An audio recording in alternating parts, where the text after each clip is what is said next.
served the nation through the Kenya Air Force until the 1st of August 1982 attempted coup, following which they were arrested for allegedly participating in the attempted coup. They further claimed to have been imprisoned for periods spanning 6 months to several years, and thereafter unlawfully and unconstitutionally dismissed from the Kenya Air Force without compensation, despite not having been involved in the attempted coup. Honourable members, the petitioners state that they pursued justice through the High Court of Kenya, and the courts granted them varying awards on different dates from 2012 onwards. The petitioners aver that they obtained certificates of decrease, taxation, and orders against the government to be paid in the year 2017. In spite of the fact that the Principal Secretary for Defense saw an affidavit on oath averring that the ministry had factored the decreed amounts in the 2017-2018 budget to settle the compensation, the orders remain unheeded several years later.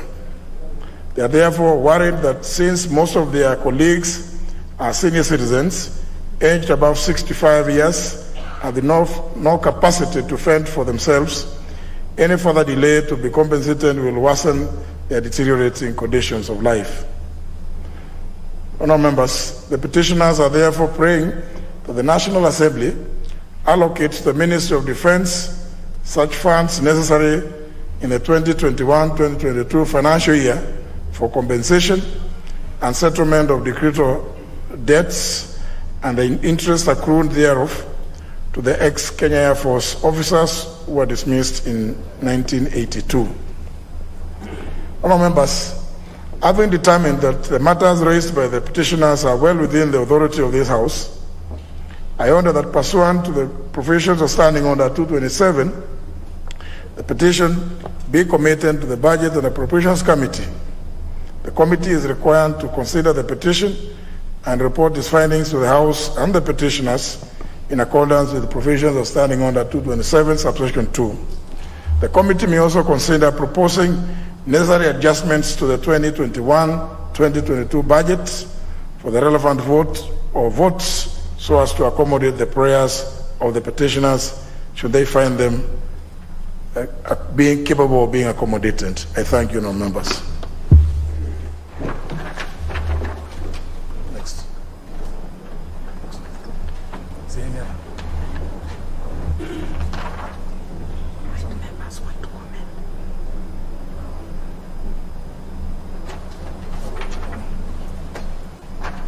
Honourable members, in view of the business ahead, I will dispense with the requirement to allow members to comment for 30 minutes on that petition.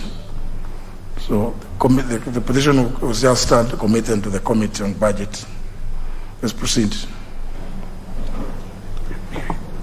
Order number 5, papers. Leader of Majority Party. Honourable Speaker, I beg to lay the following papers on the table of the House today, Thursday, June the 10th, 2021, in the afternoon sitting. 1, the reports on the Auditor General and financial statement for the Kenya Veterinary Vaccines Production Institute for the year ended 30th of June, 2015, 2017, and 2018, and the certificates therein. Number 2, the reports of the Auditor General and financial statements in respect to the following institutions for the year ended 30th of June, 2020, and the certificates therein. The State Department for Youth Affairs, the Public Service Commission, the State Department for Development of the Arid and Semi-Arid Lands, ASALS, the National Government Constituencies Development Fund Board, development revenue statements from the National Treasury, revenue statements of the Government Investment and Public Enterprises from the National Treasury, the East Africa Tourist Visa Collection Account from the National Treasury, the Government Clearing Agency Fund, the National Exchequer Account from the National Treasury, Office of the Controller of Budget Mortgage Fund, Stores and Services Fund from the State Department of Public Works, Consolidated Fund Services, Pension and Gratuities from the National Treasury, Mechanical and Transport Fund from the National Youth Service, and the State Department for Public Works. Lastly, number 3, the County Government Budget Implementation Review Report for the first 9 months of the financial year 2020-2021. Thank you, Honourable Speaker.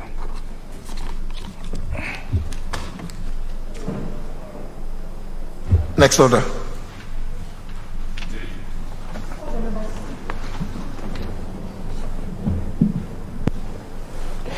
Order number 6, notices of motion. Order number 7, questions and statements.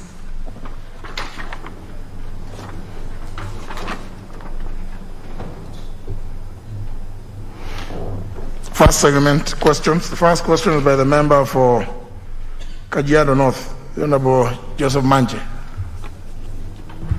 Thank you, Honorable Chair, Speaker. My question is to the CS ICT Innovation and Youth. The first part, could the Cabinet Secretary provide an update on the status of implementation of the Kenya National Addressing System and the Communication Authority, which involves physical and electronic naming and numbering of buildings and streets? 2, what urgent measures is the ministry taking to ensure that institutionalization of the national addressing system is expedited? Thank you, Chair. Speaker. The question will be replied to before the Departmental Committee on Communication, Information and Innovation. Next question by the member for Stare, the Honorable Charles Jagua.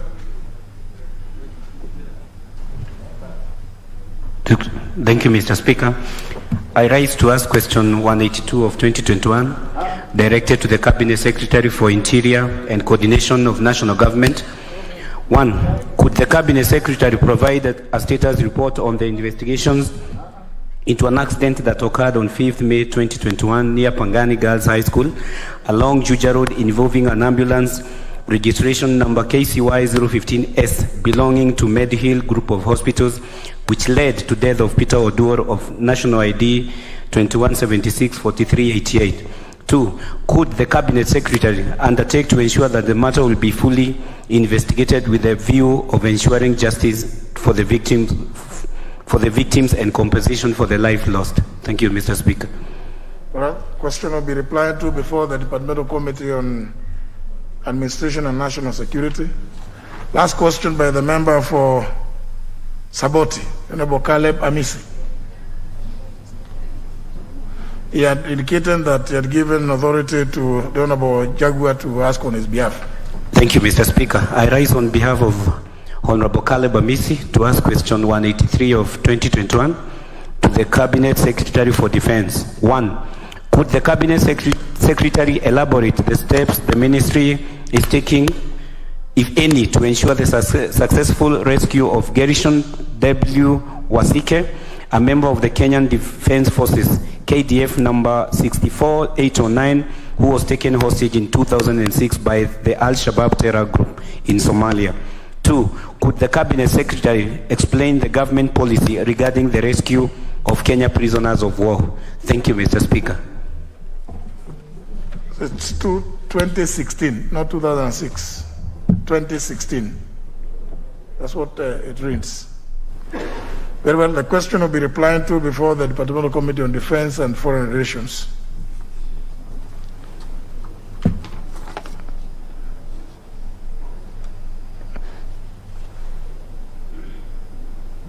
I can see somebody who has placed an intervention. Member for Dagoretti South, what's your intervention about?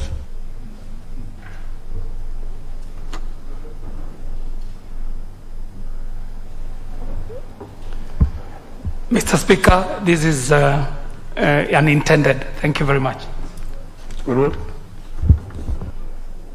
Member for Moya, what's your intervention about? Honorable Speaker, there could be a problem with the system because my gadget here doesn't show anything. Thank you, Honorable Speaker. Any other intervention? Whether intended or unintended? Member for Garissa, is it intended or unintended? Speaker, mine is intended.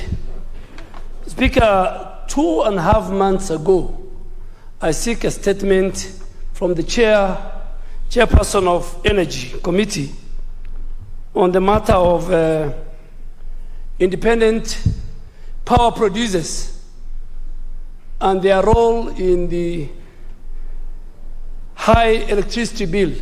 Speaker, I'm yet to get a reply from the committee, and Speaker, I urge you to direct that in our next sitting on Tuesday, the committee should furnish the House with all the information, because, Speaker, I asked for a written statement.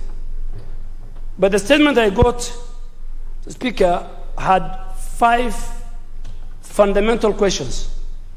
And 2 of the questions, and I'm sure the clerk has a copy of that statement, 2 of the questions, question 4 and 5, the committee asked that I should go to court and get a court order so that the minister can furnish me with the specific directors of the companies that provide power to KPLC, 13 of them, and secondly, they will not avail their contractual obligation, showing how much each company was paid per month. And Mr. Speaker, in line with Article 125 of the Constitution and the Powers and Privilege Act and Article 35 of the Constitution on access to information, a committee of this House, when it demands for information from the executive or any other arm of government, that information must be provided. So, Mr. Speaker, this is a matter of national interest. And when I saw that statement, Mr. Speaker, the same evening, the executive formed a task force, in a very unusual manner. But I am, as a member of parliament, I am under obligation to provide to the people of Kenya the cost of power vis-a-vis what this independent power producers, private independent power producers, how much do they charge KPLC, and how much does that translate to the price ordinary citizens and investors pay? So, Mr. Speaker, I really want you to use your powers to ask the chair of the Energy Committee to supply me with the information so that the House, together with the House, we can interrogate the matter, Mr. Speaker. It is now 2 months.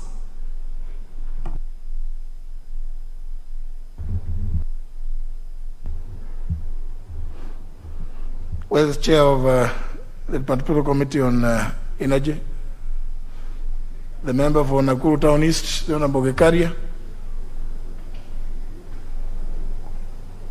who deputizes him, who's the vice chair. As you can see, both the chairperson, the vice chairperson are absent, not desiring to be present on this momentous day. I don't know how can they be absent? How can the chairperson be absent on a day like today? Surely,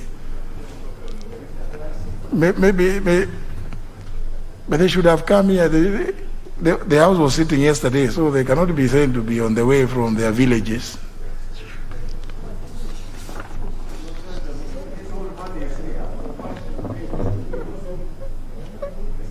The member who is raising his hand up there, would you want to speak on behalf of the chairperson or on behalf of the vice chair or on your own behalf? Is that Honorable Osman? What? Okay. Very well, very well. Your concerns are noted, and the leader majority will convey that message, but let them bring the statement on Tuesday It has taken too long. I can see an intervention from the member for Uriri. Honorable Nyamita. Thank you, Mr. Speaker. Mr. Speaker, on the 13th of May, I did ask a question directed to the Departmental Committee on Defense and Foreign Relations. My question had to do with compensation of one of their ex-members of the Kenya Defense Forces who had not been compensated for now over 25 years. And Mr. Speaker, you directed that question and the chair then, I think Honorable Kateo Lemetito, agreed to bring feedback to this House in 2 weeks. Mr. Speaker, to date we are heading towards the end of June, and we have not heard from them. They have not come back to this House to even come and seek for additional time.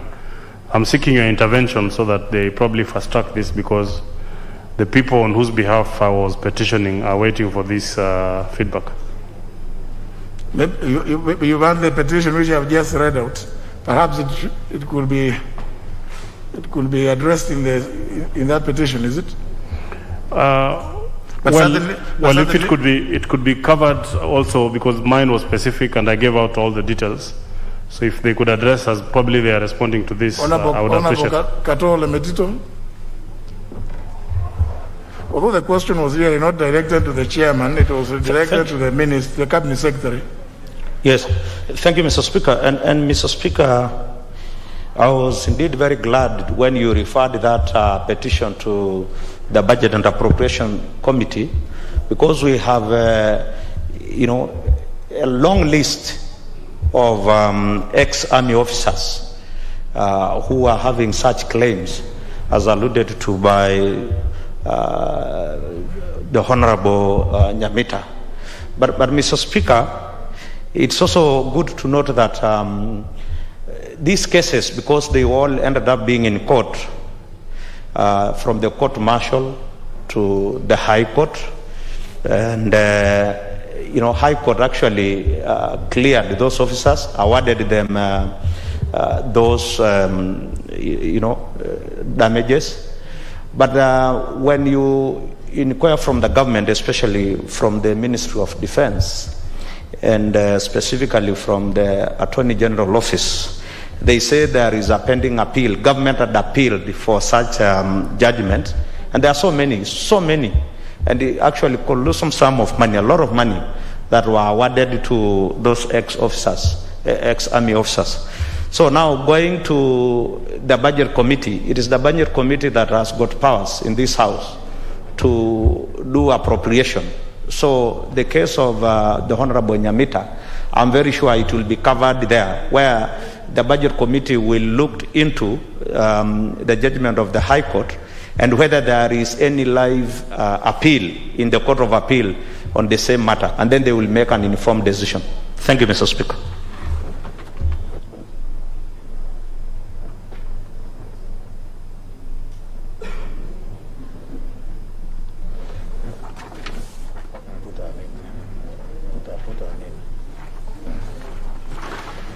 Well, maybe the Honorable Nyamita can also pursue with the Budget and Appropriations Committee. But certainly, and the Honorable Nyamita say that since he raised the question on the 13th of May, it is now towards the end of June. But certainly, 10th of June cannot be towards the end. It is not towards Honorable Nyamita. 10th of June cannot be towards the end of June. But nevertheless, your concern is noted. Yes, Honorable Nyamita.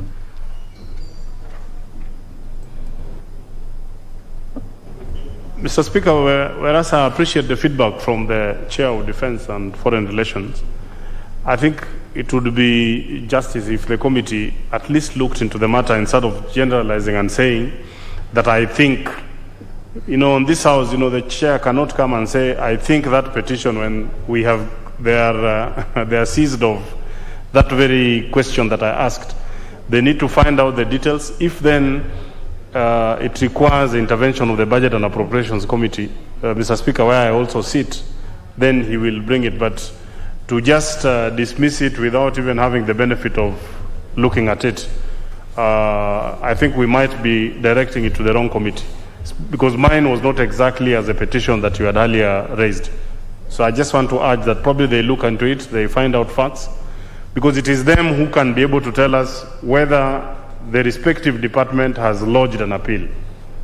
Instead of the Budget and Appropriations Committee, we will not be in a position to go and check whether, so that is the work of the committee, then they can direct it to.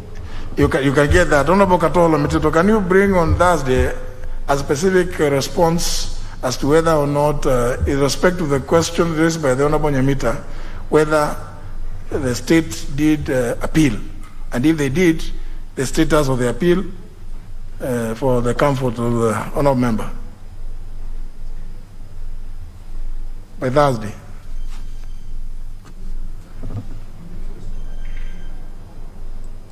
Yes, Mr. Speaker, Honorable Nyamita, my good friend, knows very well that this is a very, very serious committee. From 13th May, we just came back the day before yesterday. We resumed on 8th. And so we haven't really failed to bring it on time, but I will go with your direction, Mr. Speaker. Thursday next week, we will respond to Honorable Nyamita's statement. But I was not really thinking. I'm being told by my good friend here, the member for Kiambu, that I'm not allowed to think. But Mr. Speaker, I am very certain that the end game for all these petitions on ex-army officers is a consolidated petition to be decided by the Budget and Appropriation Committee. But nevertheless, I will respond as directed by you, Mr. Speaker. Very well. Nominated member Osotsi, you have an intervention. What is it about? Mr. Speaker, just like my good friend Honorable Nyamita, I did ask a question here, I think in April, touching on KRA and revenue performance. Mr. Speaker, the question was directed to Finance and Planning Committee. I am concerned because it's taking too long for me to get an answer. So I would seek your intervention so that the committee can invite KRA to come and respond to the issues that I had raised in that question, Mr. Speaker.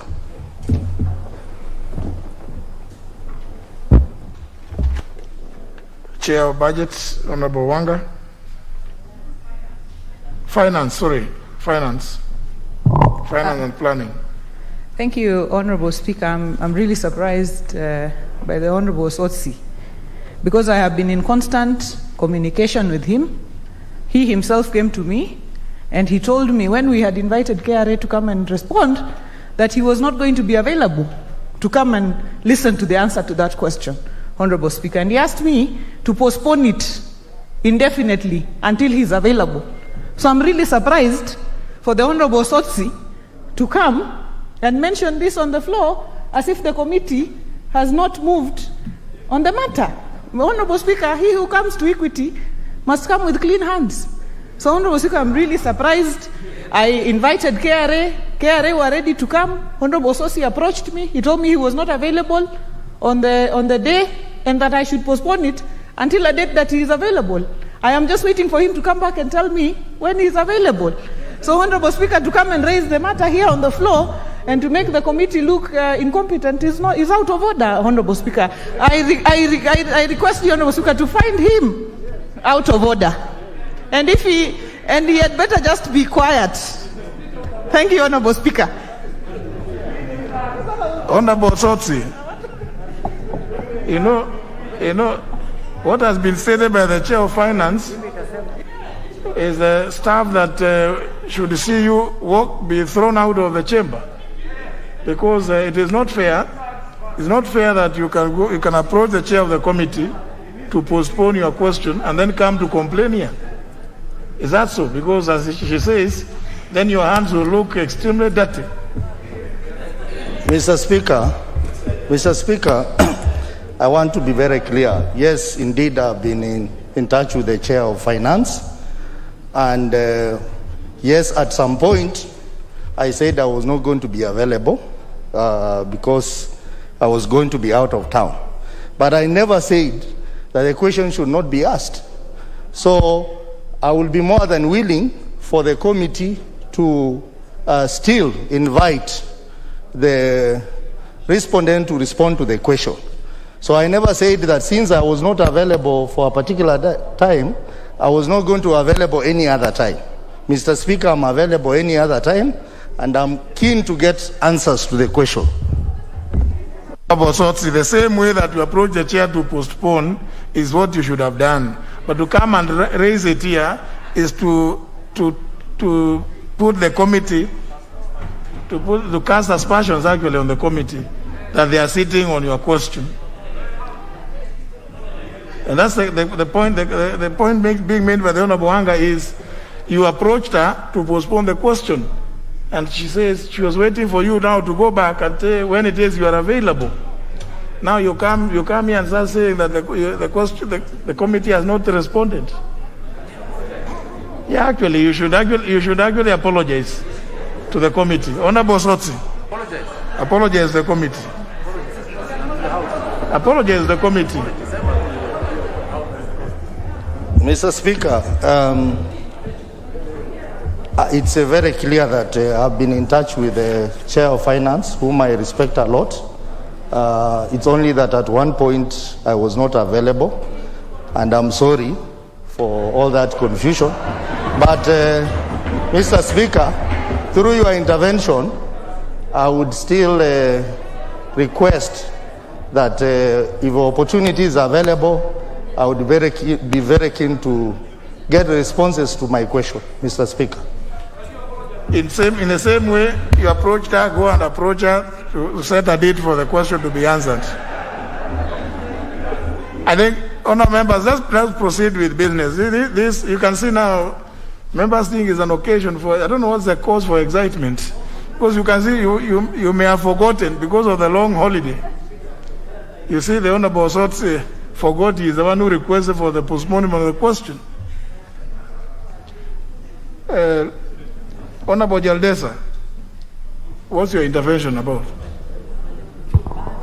Thank you, Mr. Speaker. I had earlier pressed an intervention before you apologized. I appreciate it. Very well. Leader majority. Yeah, he has apologized. Honorable Speaker, pursuant to the provisions of Standing Order number 44-2A, I rise to give the following statement on behalf of the House Business Committee, which met on Monday, 7th of June 2021, to prioritize the business for consideration. Honorable Speaker, I wish to officially welcome members back from their media recess that was held from 13th of May 2021 to 7th of June 2021. It allowed departmental committees to consider and discuss the budget estimates for the financial year 2021-2022 with the relevant government ministries and state departments and other government institutions according to their respective mandates, and make recommendations to the Budget and Appropriations Committee. Honorable Speaker, I'm delighted that Budget and Appropriations Committee has tabled its detailed report for consideration and adoption by this August House in accordance with Standing Order number 235-5, and I wish to commend the committees for their diligence in finalizing their work within the tight timeframes. I'm also happy that committee chairs and members have begun making their contributions on the floor of the House regarding the budget estimates. Honorable Speaker, today we welcome the Cabinet Secretary for the National Treasury and Planning as he makes a public pronouncement of the budget highlights and revenue-raising measures for the government for the fiscal year 2021-2022 in accordance with Standing Orders number 25A and 244C. Honorable Speaker, during the afternoon sitting of Tuesday next week, we shall have the following bills being read the first time. Number one, the Trustees' Perpetual Succession Amendment Bill, National Assembly Bill number 23 of 2021. The Perpetuities and Accumulations Amendment Bill, National Assembly Bill number 24 of 2021. And the Certified Managers Bill, National Assembly Bill number 26 of 2021. Honorable Speaker, we shall also continue consideration of the report on the budget estimates for the financial year 2021-2022 for the third and final allotted day. Once this is concluded, the House shall continue debate on the motion on a report of the Auditor General on the financial statements for the national government for the financial year 2017-2018. Honourable Speaker, members will recall that we amended the calendar of the House to hold evening sittings on Tuesdays and Wednesdays starting from next week until our next recess in July. As such, during the evening session of Tuesday, 15th of June 2021, that is the session beginning from 7 to 9:30 p.m., we have scheduled the following business for consideration. Number one, in the Committee of Supply, in accordance with the procedure provided for in Standing Order number 241. 2, the second reading of the Waqf Bill, National Assembly Bill number 73 of 2019. And number 3, a motion on the report of the Departmental Committee on Finance and National Planning on the inspection visits to ascertain the impact of revenue enhancement initiatives on revenue collection. Honourable Speaker, due to the tightness of the business for the week, I'm informed that there are no questions scheduled for response by Cabinet Secretaries next week. Honourable Speaker, the House Business Committee will reconvene on Tuesday, the 15th of June, 2021, to schedule the business for the rest of the week. I now wish to lay this statement on the table of the House. Thank you, Honourable Speaker. Very well. Next order. Order number 8, the National Government Constituencies Development Fund Amendment Bill, National Assembly Bill number 4 of 2021, first reading. A bill for an act of Parliament to amend the National Government Constituencies Development Act 2015. Next. Order number 9, the Kenya Roads Amendment Bill, National Assembly Bill number 13 of 2021, first reading. A bill for an act of Parliament to amend the Kenya Roads Act and for connected purposes.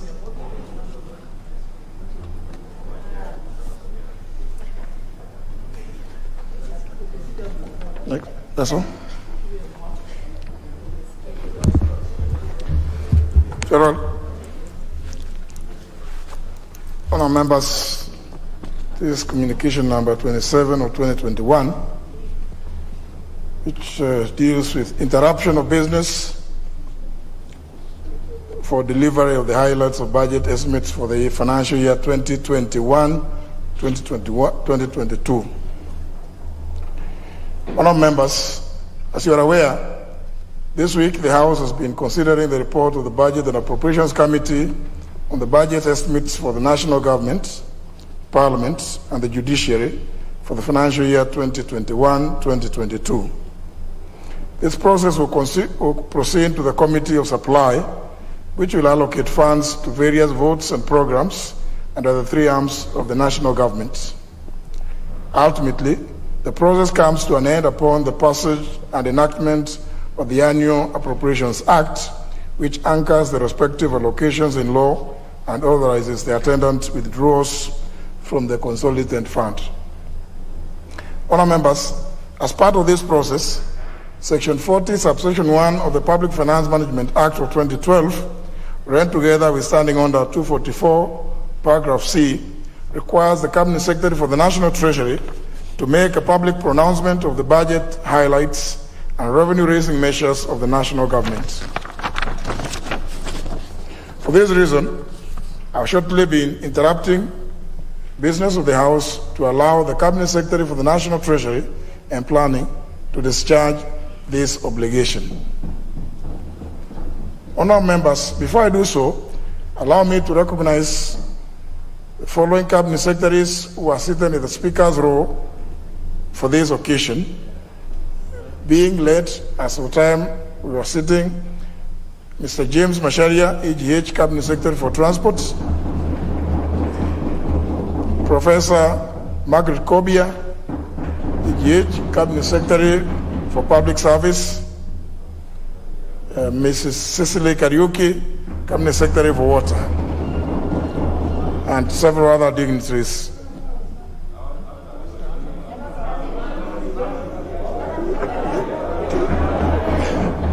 They are welcome to the National Assembly.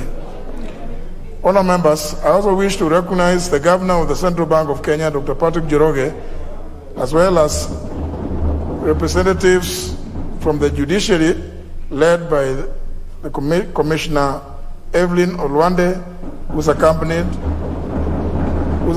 by the Chief Registrar of the Judiciary, Mrs. Anne Amandi, and other judicial officers. And are pleased they are seated in the diplomatic boxes. Honour members, seated at the public servants' benches are other distinguished guests from the National Treasury accompanying the Cabinet Secretary this afternoon. They include the Chief Administrative Secretary, National Treasury, the Honourable Nelson Gaishuye,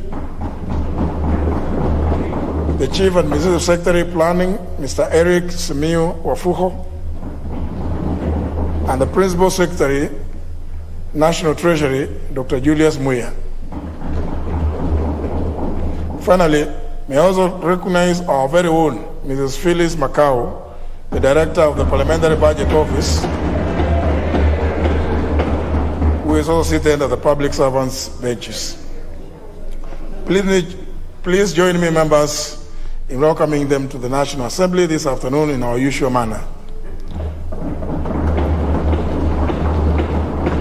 Honour members, paragraph A of Standing Order 255, capital A provides as follows, and I quote, "The Speaker may designate a suitable place in the chamber or at the bar of the House for A, the Cabinet Secretary responsible for finance to make a public pronouncement of the budget policy highlights and revenue-raising measures for the national government as contemplated under the Public Finance Management Act," close the quote. In furtherance of this provision, I have designated a suitable place to the right of Mr. Speaker's seat and adjacent to the public servants' benches to enable the Cabinet Secretary for National Treasury and Planning to discharge his obligation under Section 40 of the Public Finance Management Act 2012 and Standing Order 244C of the National Assembly Standing Orders. In this regard, honourable members, it is now my pleasure to invite the Cabinet Secretary for National Treasury and Planning, the Honourable Ambassador Uko Riatani, to make a public pronouncement of the budget highlights and the revenue-raising measures for the national government for the financial year 2021-2022 and the medium term, not later than 3:15 p.m. Bwana Cabinet Secretary, karibu.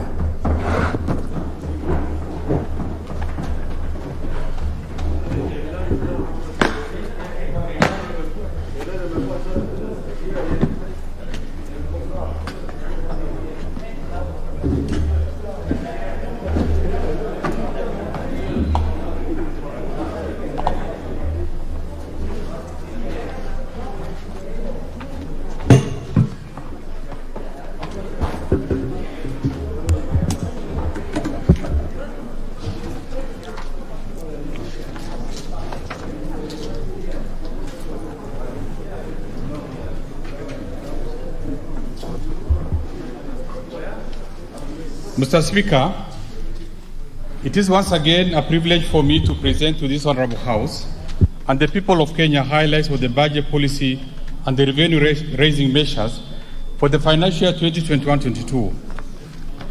This statement is a fulfillment of the requirement of Section 40 of the Public Finance Management Act and the Standing Order number 241 of the National Assembly. I do this in performing my fiduciary duty to Kenyans. Before I proceed with the rest of my statement, Mr. Speaker, allow me to state that during the preparation of this budget, I had very fruitful engagements with diverse stakeholders and received valuable feedback.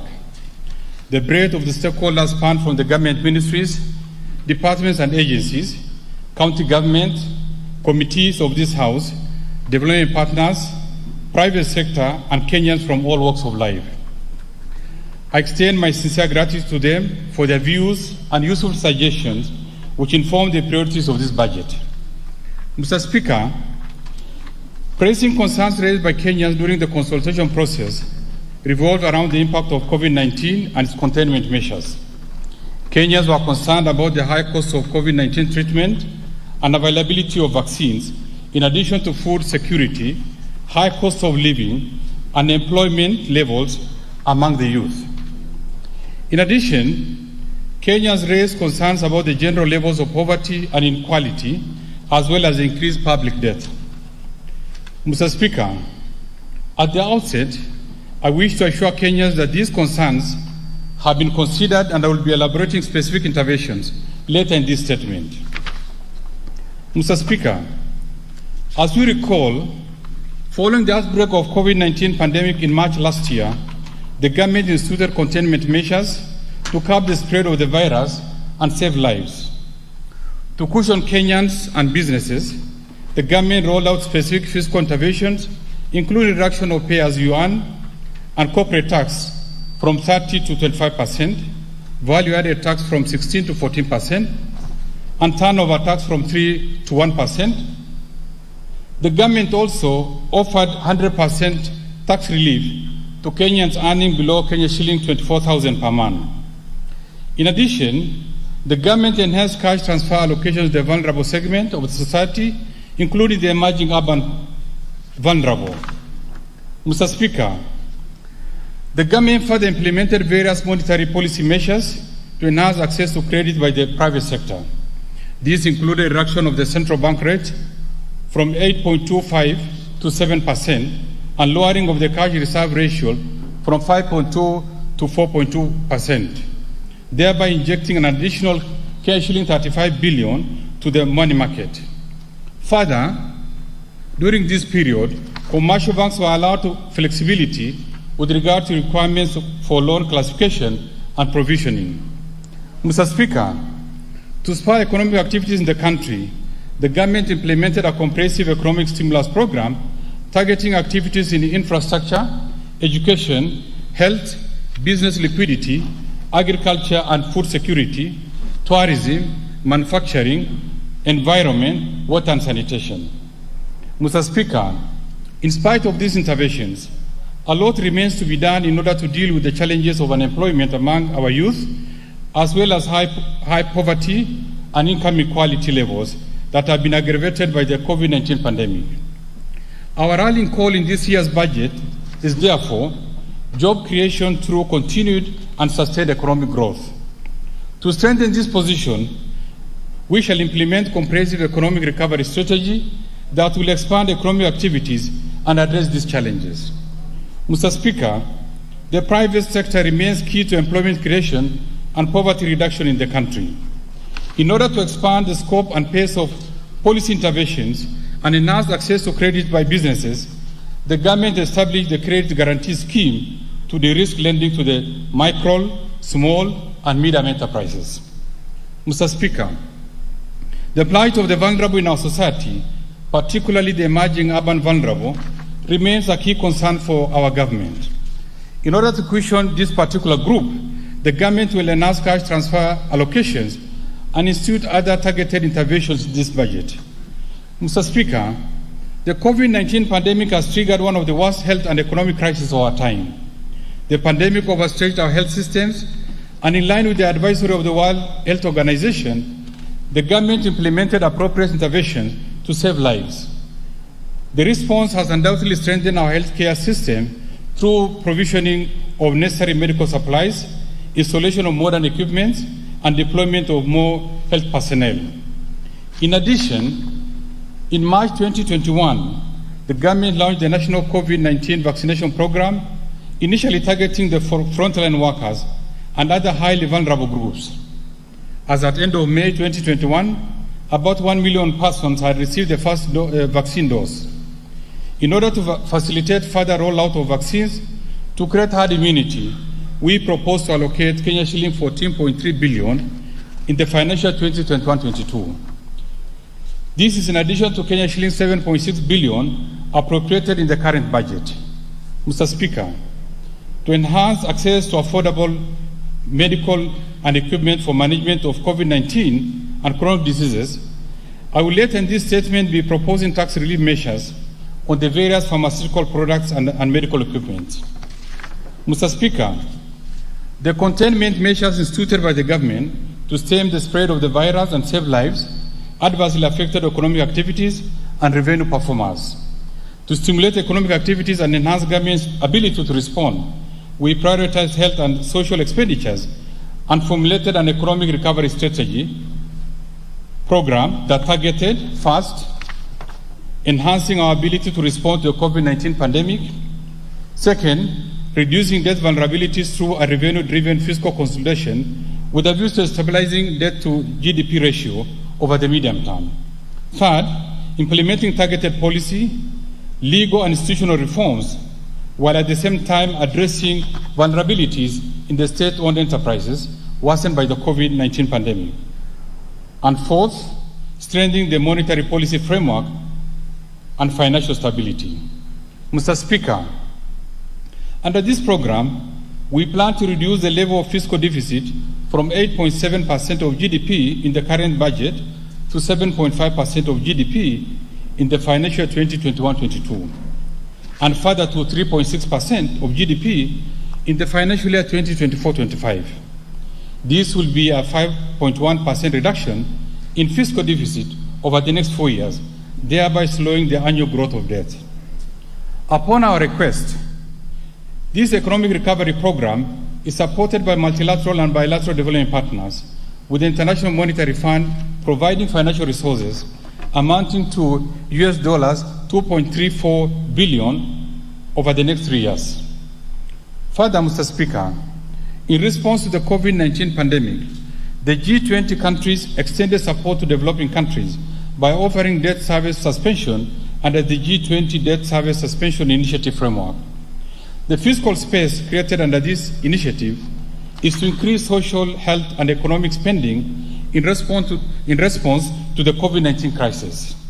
Kenya has benefited from this initiative through expansion of health and social services. Additionally, Mr. Speaker, Kenya welcomes the initiatives under the recent French African Summit that agreed to, among others, increase funding through the IMF special drawing rights to African states to support economic recovery, extension of the G20 debt service suspension, and facilitate the manufacture of vaccines in Africa. Mr. Speaker, I will now highlight the economic policy context in which this budget has been prepared. Mr. Speaker, this year's budget has been prepared against a backdrop of projected global economic recovery. This is despite the emergence of COVID-19 variant, occasioning reintroduction of containment measures to further stem spread of the virus. The projected recovery reflects additional fiscal support in a few large economies and monetary easing that further uplifts the economic outlook. This outlook is further supported by the ongoing vaccinations, which is expected to pick up in the second half of 2021. In this regard, Mr. Speaker, the global economy is projected to grow by 6% in 2021 from a contraction of 3.3% in 2020. Mr. Speaker, close to home, due to improved exports and commodity prices, economic growth in the sub-Saharan Africa region is projected to expand by 3.4% in 2021 from a contraction of 1.9% in 2020. This growth will also be supported by recovery in both private consumption and investment as the economies reopen. Mr. Speaker, like the rest of the world, our economy was not spared from the adverse impact of the pandemic. In addition, the Kenyan economy experienced two other shocks. One, the invasion of the desert locusts that damaged crops, and two, floods that caused loss of lives and livelihoods, displacement of people, and destruction of infrastructure. Given the impact of these shocks, economic growth for 2020 declined to 0.6% from 5.4% in 2019. Mr. Speaker, economic growth is expected to rebound to 6.6% in 2021. This recovery reflects the lower base of 2020, when most services sectors were adversely affected by the closure of the economy, recording negative growth. The outlook in 2021 will be reinforced by the prevailing stable macroeconomic environment and the ongoing implementation of the strategic priorities of government under the Big Four agenda and economic recovery strategy. Weather conditions are expected to be favorable, supporting agricultural output. As a result, export of goods and services will expand as global demand normalizes. Over the medium term, the economy is expected to remain resilient and grow at a rate above 6.1%. Mr. Speaker, this growth outlook is affirmed by the recent surveys by the Monetary Policy Committee, revealing a general optimism about economic growth prospects.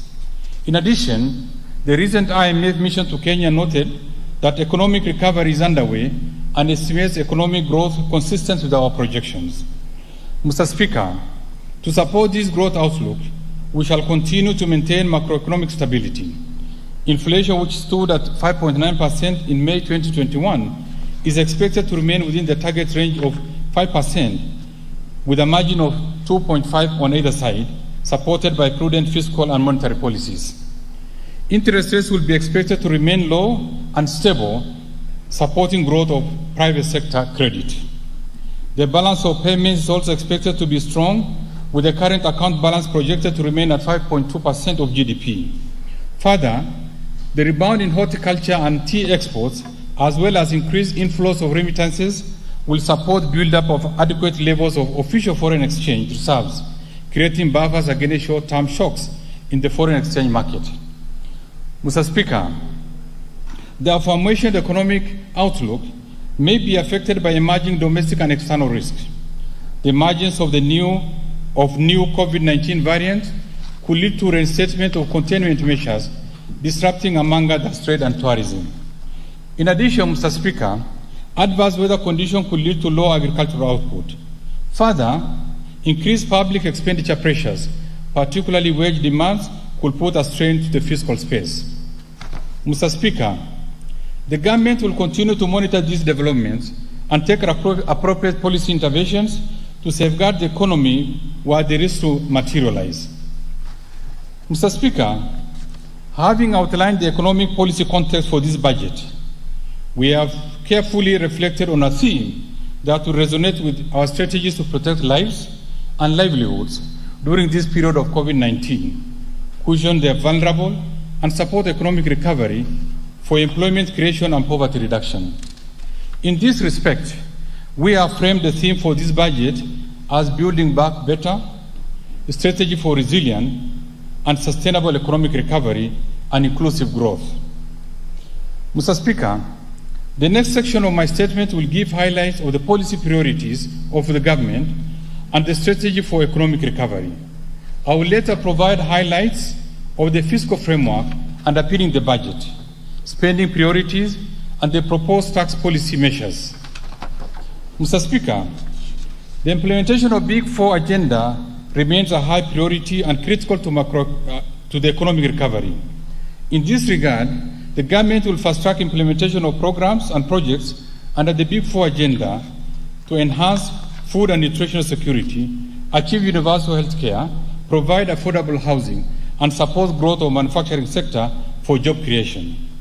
Mr. Speaker, the government will also undertake the following targeted strategic interventions to achieve a resilient and sustainable economic recovery. First, maintain a macroeconomic stability and enhance security to foster secure and conducive business environment and security of Kenyans and their properties. Second, scale up development of critical infrastructure in the country such as roads, rail, energy, and water to reduce the cost of doing business and ease movement of people and goods, as well as promote competitiveness. Third, enhance investment in key economic sectors for broad-based sustainable recovery by promoting agricultural transformation, growth in manufacturing, environmental conservation and water supply, stimulating tourism recovery, and sustainable land use and management. Fourth, expand access to quality social services in health, education, and appropriate social safety nets for the vulnerable population.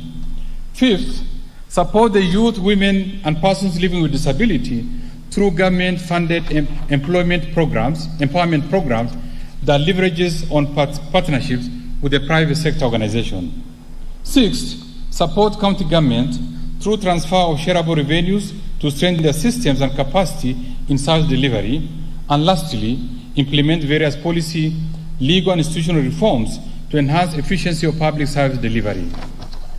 Mr. Speaker, following the outbreak of the pandemic, we implemented the economic stimulus program to support economic activities and mitigate the adverse impact of the pandemic on Kenyans and businesses. The achievement of the program includes: 1, creation of over 100,000 jobs opportunities for the youth under the Kazi Mtaani initiative, and 5,500 community scouts in wildlife conservation areas across the 47 counties. 2, improvement of education outcomes through construction of additional classrooms in secondary schools, procurement of locally fabricated desks for both primary and secondary schools, and recruitment of 4,000 and 8,000 primary and secondary school intern teachers, respectively. 3, enhancement of healthcare system capacity by recruiting 5,000 diploma and certificate level healthcare workers for 1 year under the universal health coverage.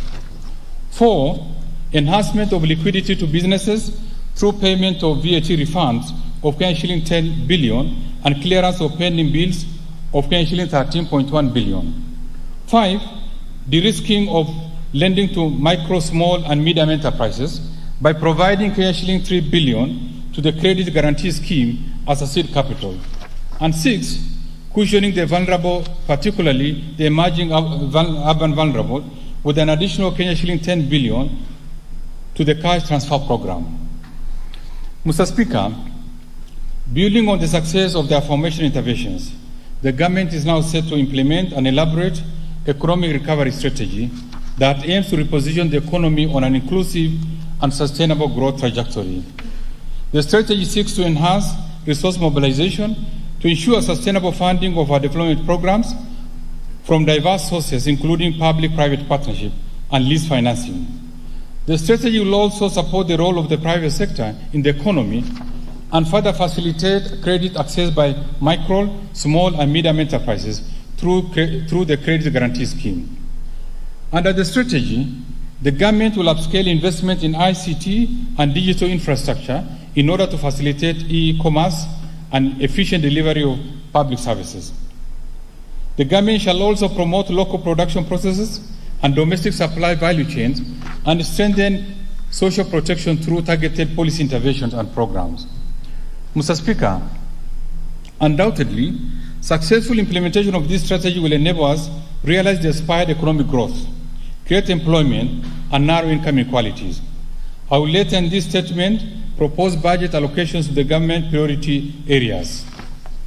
Mr. Speaker, besides the achievements under the economic stimulus program, the ongoing key strategic interventions of government as well as sustained policy reforms over the years have greatly transformed the economy and improved the welfare of Kenyans. Mr. Speaker, I will now highlight some of the key achievements realized from these investments and reforms. Mr. Speaker, at the macroeconomic level, our prudent fiscal, monetary, and financial policies have resulted into fast, strong economic growth that averaged at 5.6% between 2013 and 2019. However, the onset of the COVID-19 pandemic slowed growth in the year 2020. The GDP per capita increased by an impressive 80.4% from shilling 113,000 in 2013 to shilling 204,000 in 2019. New jobs created by both the formal and the informal sector increased by 12% from 755,000 in 2013 to 846,000 in 2019. Second, inflation rate has remained within target range, averaging 6.1%. Third, interest rates have declined while credit to the private sector increased. Lending rates declined from 17.3% in 2013 to 12% in 2020, while the central bank rate declined from 8.5% in 2013 to 7% in 2020. As a result, credit to the private sector increased from shilling 1.5 trillion in 2013 to shilling 2.8 trillion in 2020. Fourth, the current account deficit improved from 8.8% of GDP in 2013 to 4.7% of GDP in 2020, supporting the stability of the foreign exchange market. And fifth, revenue collection, including appropriation in aid, doubled from shilling 900 billion in the financial 2013-2014 to an estimated Kenyan shilling 1.8 trillion in the financial 2020-21. Mr. Speaker, our investment in the expansion of road networks, railways, seaports, airports, and energy has enhanced domestic and regional connectivity, boosted rural productivity, and reduced urban congestion. These investments include: 1, the standard gauge railway and the urban commuter rail in Nairobi, the ongoing rehabilitation of meter gauge railway lines along various routes, including Nairobi-Nanyuki and Nakuru-Kisumu Butere. 2, the recently launched first batch in Lamu Port as a critical pillar of the LAPSSET corridor. Our focus to make Lamu a free port for both domestic and transshipment purposes. In addition, the government is establishing a disease-free zone in Lamu to support export of live animals and processed meat. 3, the rehabilitation and subsequent use of Kisumu Port will enhance efficiency in regional trade. And 4, expansion in energy generation and connectivity with over 7.5 million households today connected to electricity compared to 2.3 million households in 2013. Mr. Speaker, the government has provided various incentives at our ports, including exempting the fuel supply to the shipping lines from import and excise duty, VAT, as well as railway development levy and import declaration fees. To further attract more ships to our ports, particularly to the recently launched Lamu Port, the government will review the arrangements on fueling by vessels calling at the Kenyan ports, with a view to allowing ship-to-ship refueling and establishment of fuel bunker facilities. Mr. Speaker, in addition to the various reforms in the agricultural sector, we focus on the livestock sector by reviving the Kenya Meat Commission. We shall set up a meat processing plant in Lamu to provide ready market for livestock, increase income to farmers, and enhance the meat value chain. Mr. Speaker, we also focused on increasing fish production by refurbishing Liwatoni Fishing Complex and setting up a new fish processing plant in Lamu. This will promote exports and increase income for the local fishermen. Mr. Speaker, in order to improve access to land as a factor for development, we have stepped up investment in the sector and rolled out ambitious national program of land titling and digitization of land records. Mr. Speaker, tea and coffee subsectors provide livelihoods to millions of Kenyans.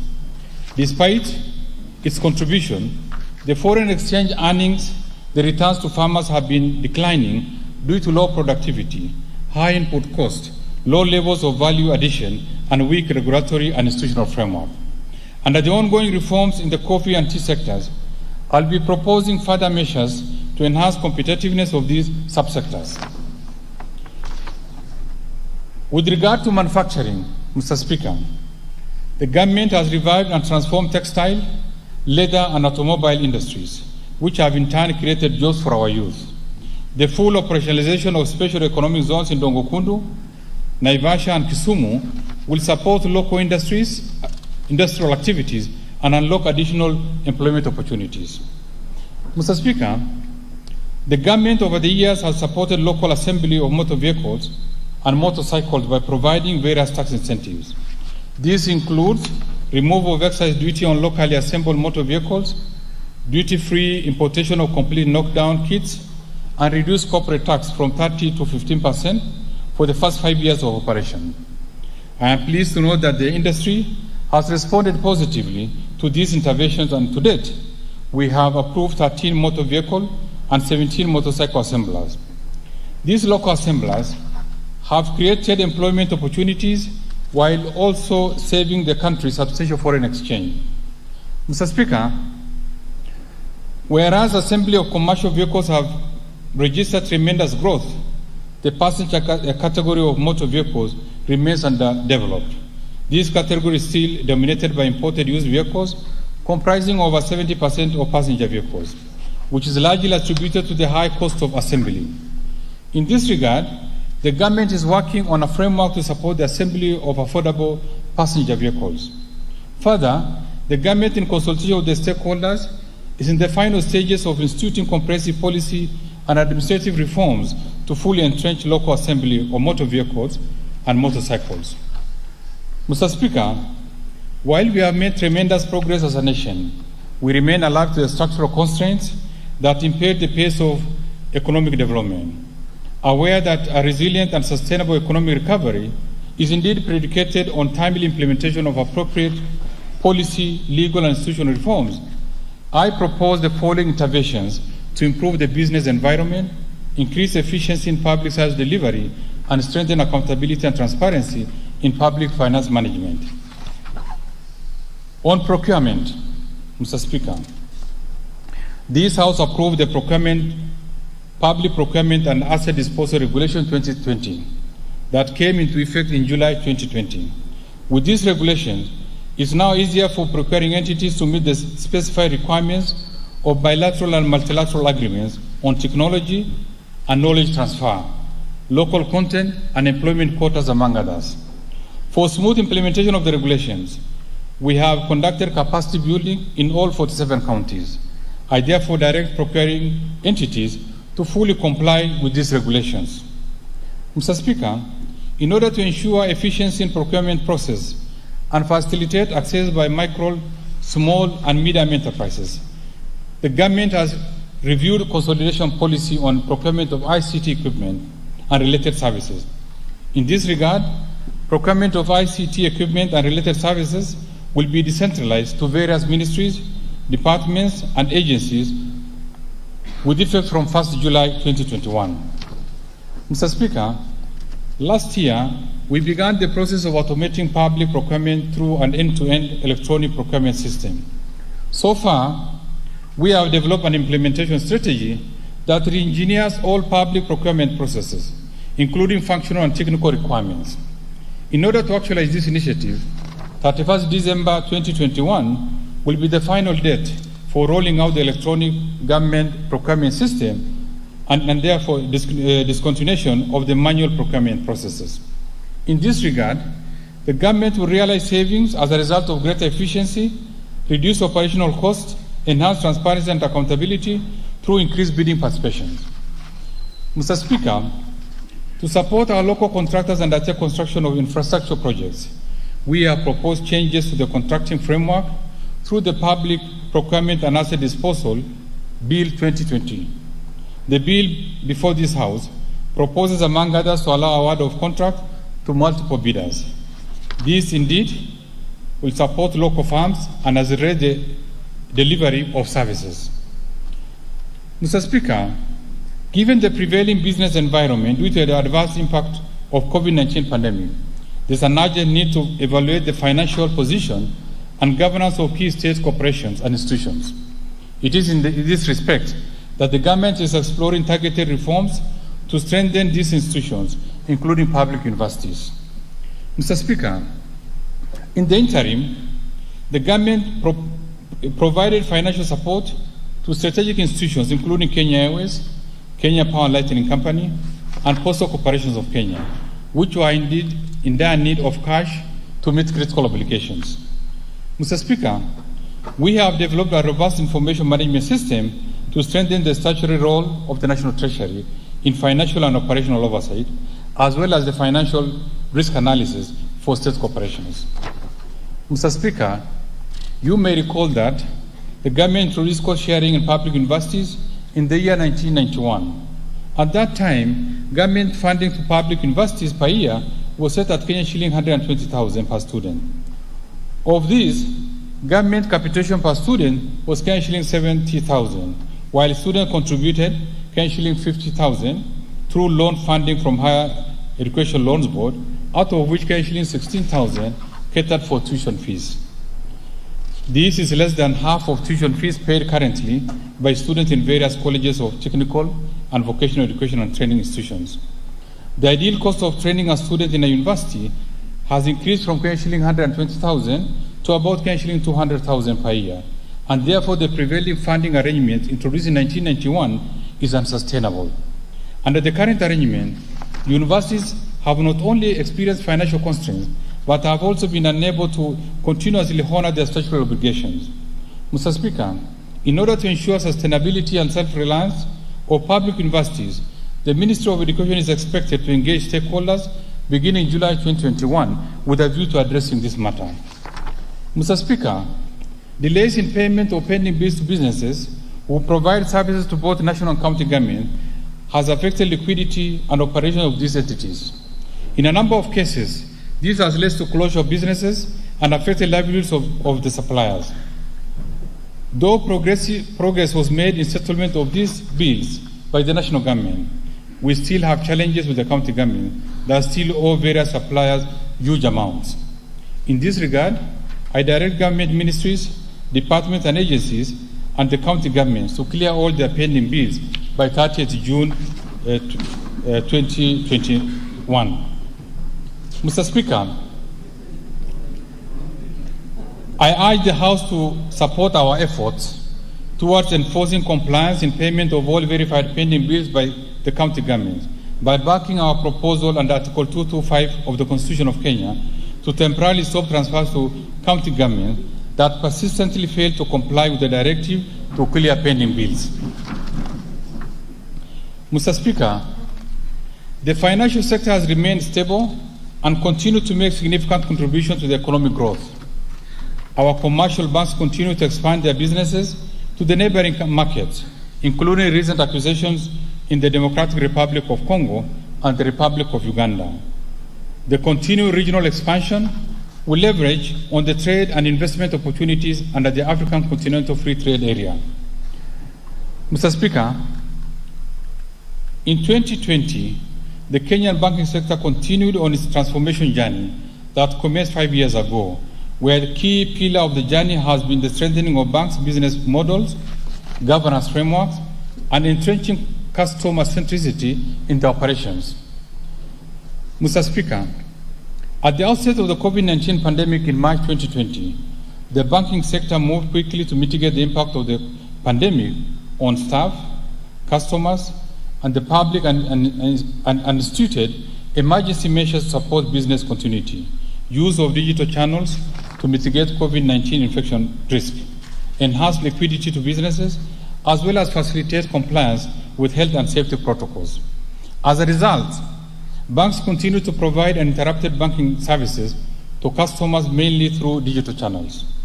Mr. Speaker, over the last 1 year, more than 54% of the bank loans, equivalent to Kenyan shillings 1.7 trillion, were restructured to enable borrowers navigate through the hard time due to the pandemic.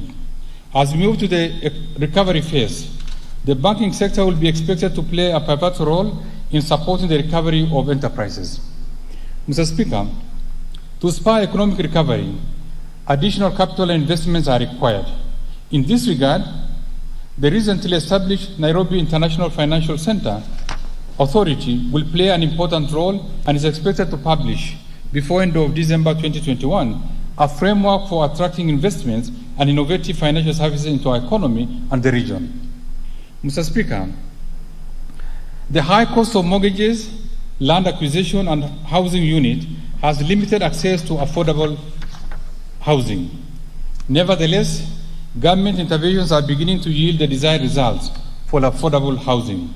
Significant progress has been made to enhance efficiency, transparency, and certainty in land matters by re-engineering the land registration processes, digitization of land records, and implementation of the Sectional Properties Act.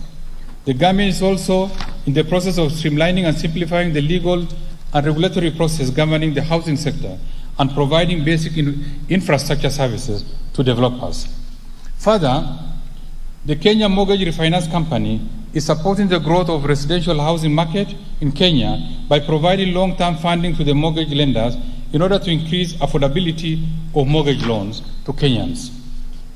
As of December 2020, Kenya Mortgage Refinance Company had refinanced 1,400 affordable housing loans worth shilling 2.75 billion.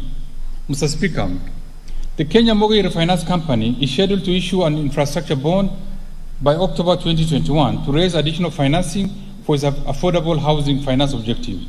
Consequently, the company plans to issue green bonds to finance climate-friendly housing projects.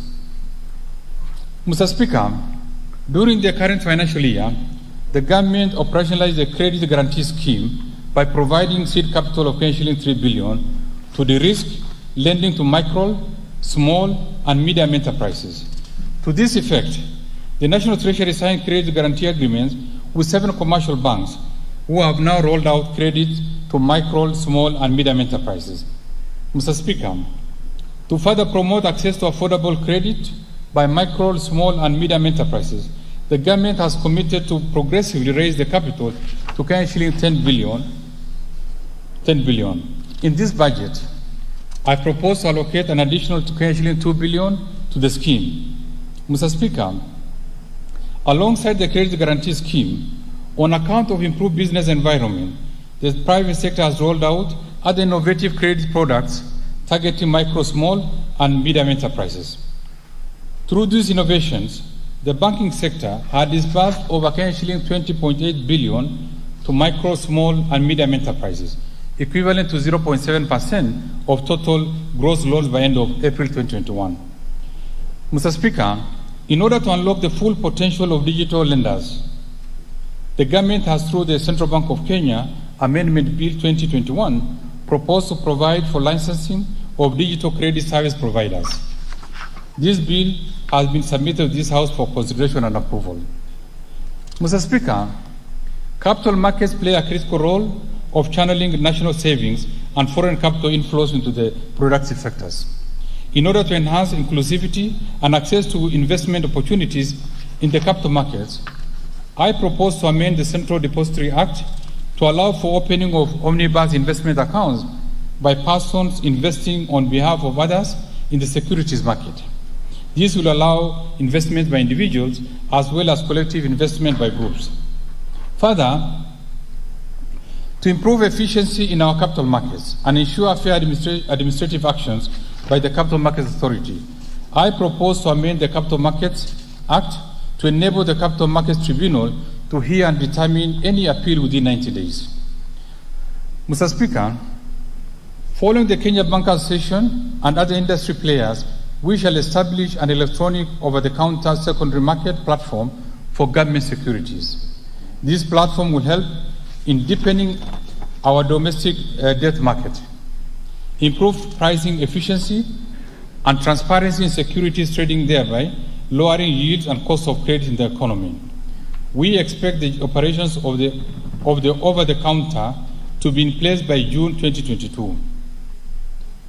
Mr. Speaker, the defined benefit pension scheme for civil servants, teachers, and disciplined forces has constrained growth of pension savings and also exerted fiscal pressure on government. In order to address these twin problems, the government on 1st of January 2021 rolled out the much-awaited public service superannuation scheme that covers civil servants, teachers, and the disciplined forces aged below 45 years at the commencement of the scheme, with an option for those over 45 years to join if they elect to do so. As of April 2021, a total of 340,318 public servants had indeed joined the scheme.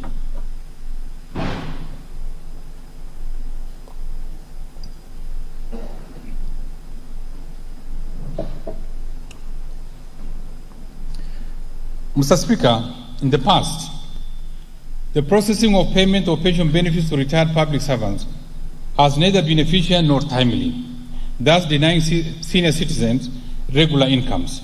To address this, National Treasury has carried out targeted reforms including systems reengineering and the provision of real-time pension services in all the Huduma centers countrywide. I am pleased to note that as a result of these interventions, the cumulative pension payments and pension file process increased by 40% by 31st May 2021 compared to the previous year. We expect further improvement with the planned implementation of pensions management information system later in the year.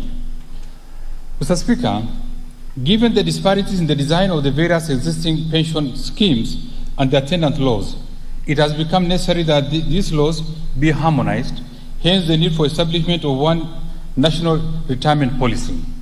The policy currently under development seeks to achieve comprehensive pension coverage across formal and informal sectors so as to protect the interests of beneficiaries and rights of pension contributors. In this regard, Mr. Speaker, I shall be publishing the policy by December 2021. Mr. Speaker, further, to enhance good governance and improve accountability and transparency in the management of retirement benefit schemes, I propose to amend the Retirement Benefits Act to provide for the registration and regulation of corporate trustees that provide services to pension schemes. Mr. Speaker, our retired citizens have continued to experience challenges in accessing Medicare. For this reason, we have developed post-retirement medical regulations to allow members to make additional voluntary contributions to a medical fund.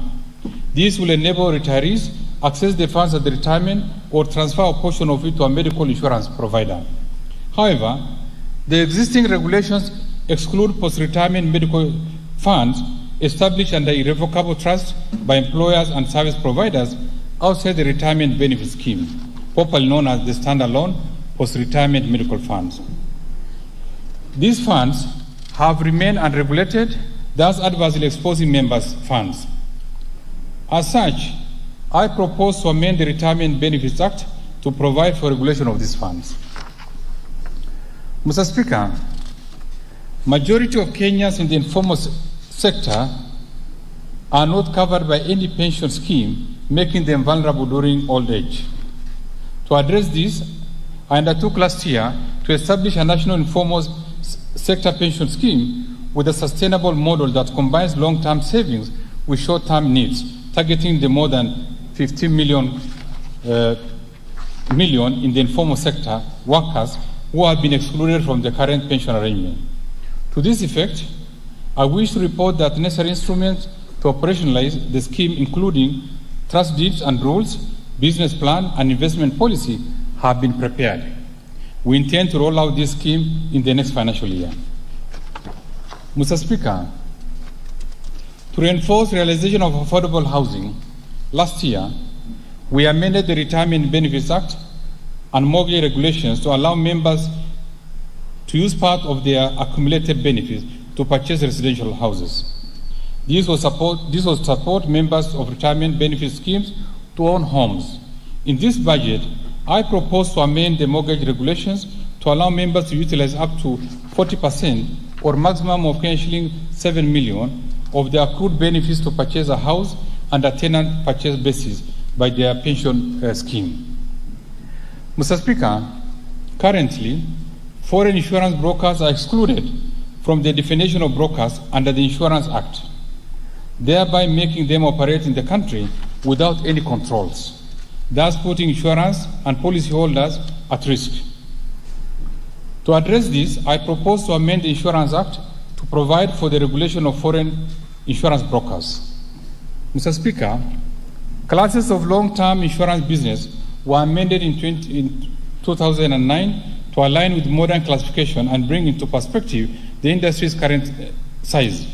However, the permitted maximum management expenditure was not updated to match the new classification, which causes insurance to either overestimate or underestimate the management expenses, impacting negatively on policyholders. I therefore propose to amend the insurance regulations to provide for the maximum permitted expenditure for each category. Mr. Speaker, to effectively manage disaster response in a more coordinated manner, the government has developed a Disaster Risk Management Bill 2021. The objective of the bill is to better prepare and coordinate our disaster response, mitigation and recovery, as well as build resilience at both national and county levels. Given the urgency to provide a framework for disaster management at both levels of government, I appeal to this House to prioritize consideration of this bill. Mr. Speaker, climate change remains a key concern globally, given its adverse impact on economies. In this regard, government will strengthen capacity of national and county governments to plan, budget, implement, and monitor climate resilience investment. The government has partnered with development partners in the implementation of the proposed financing locally led climate action program and already mobilized funding of shilling 18 billion to support the initiative over the next 5 years. Through this program, we shall strengthen national and county government capacities to manage climate risk through support to the county climate change units, establishment of county climate change fund, and development of climate change laws. Mr. Speaker, the government has also developed and approved the Sovereign Green Bond Framework, identified a portfolio of projects for consideration under the framework, and is prepared to issue the first sovereign green bond to raise capital to finance green projects under the economic recovery strategy. Mr. Speaker, as part of ease of doing business reforms to facilitate trade, we have finalized the development of maritime single window system under the TradeNet system. This will provide an harmonized and simplified ship-to-shore clearance procedures to maritime stakeholders. The maritime single window system will allow shipping agents in Kenya to electronically submit vessel pre-arrival and pre-departure declarations to government agencies. The maritime single window system is expected to replace the current system that is manual, decentralized, with unnecessary lengthy processes that affect the ship turnaround time and increase costs of port to Mombasa. I am pleased to know that this maritime single window system went live on 2nd June 2021.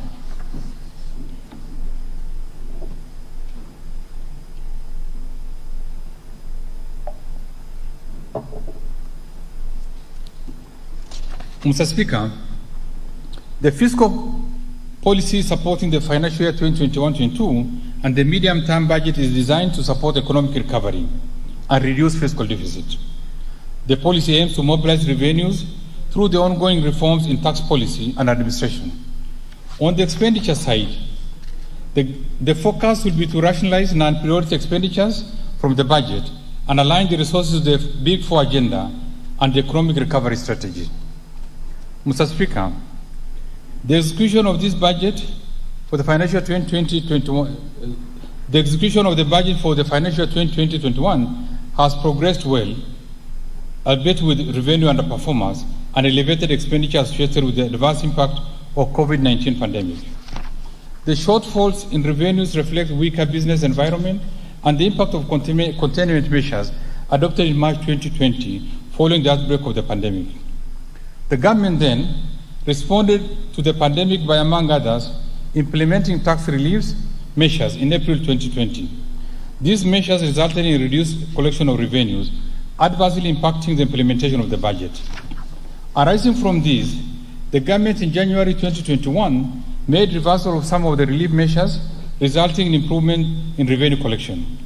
However, in March 2021, containment measures were introduced as a result of the third wave of the COVID-19.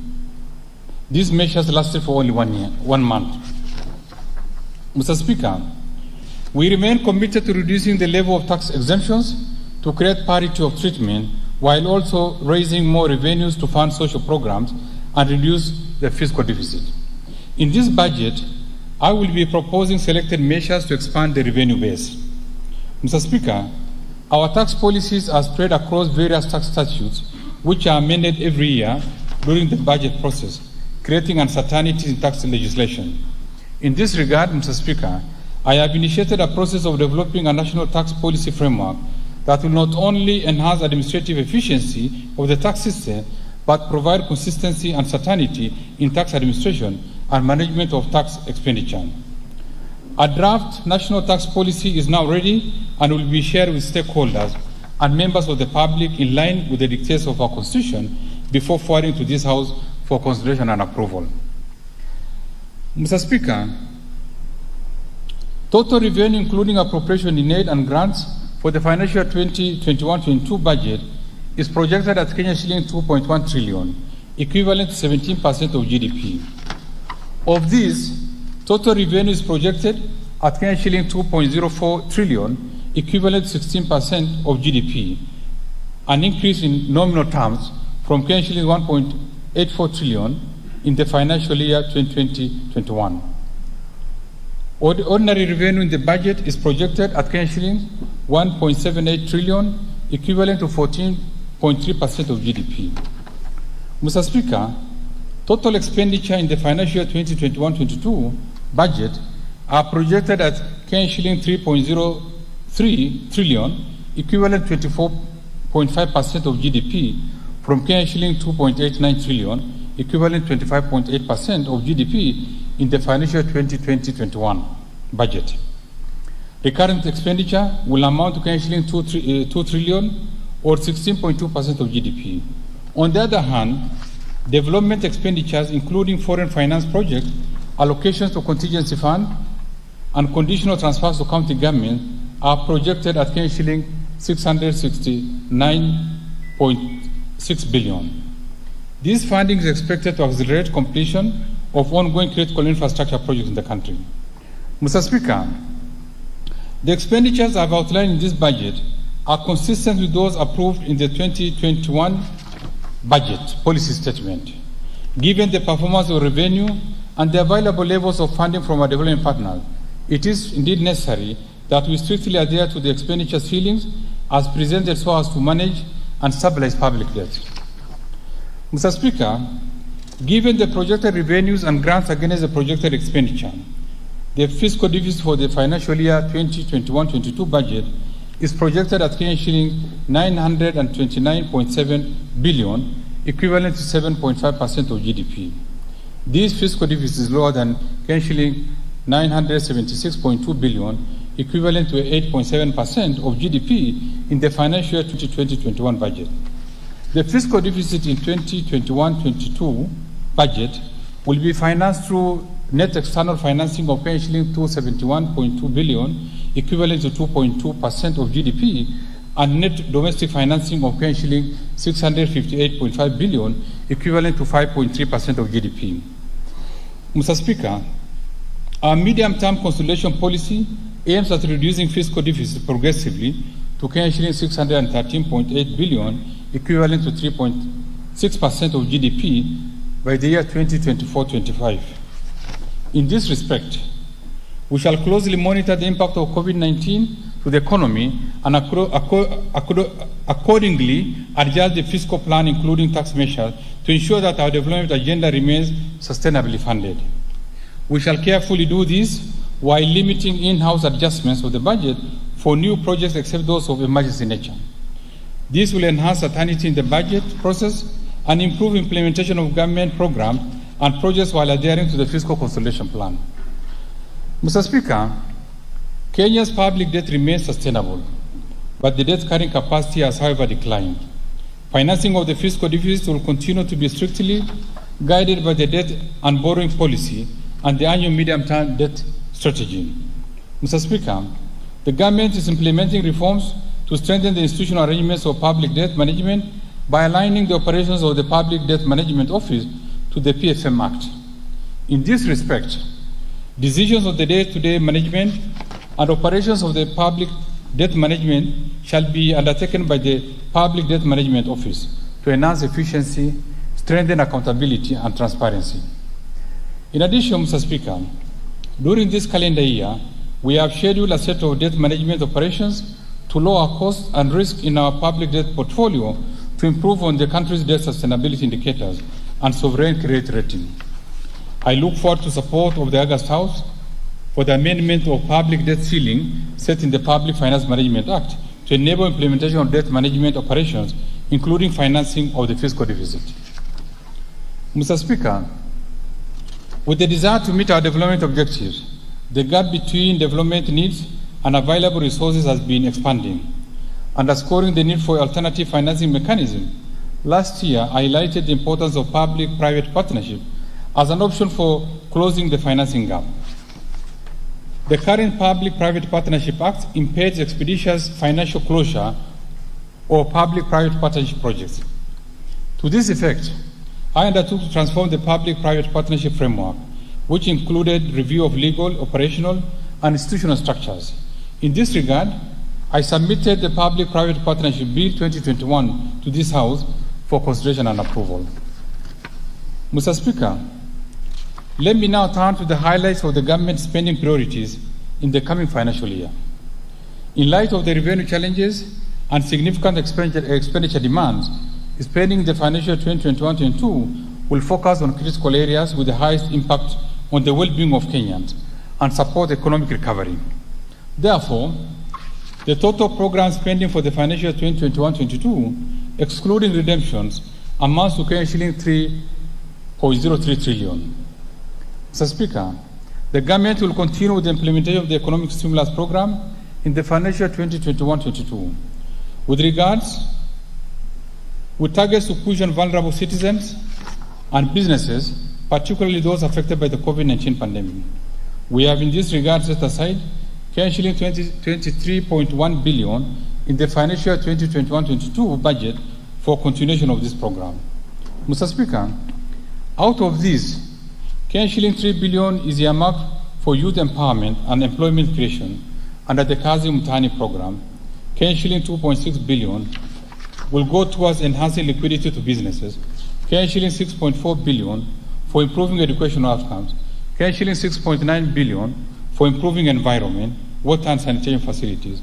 Shilling 1.97 billion for improving agriculture and food security, as well as shilling 1.2 billion for recruitment of health workers.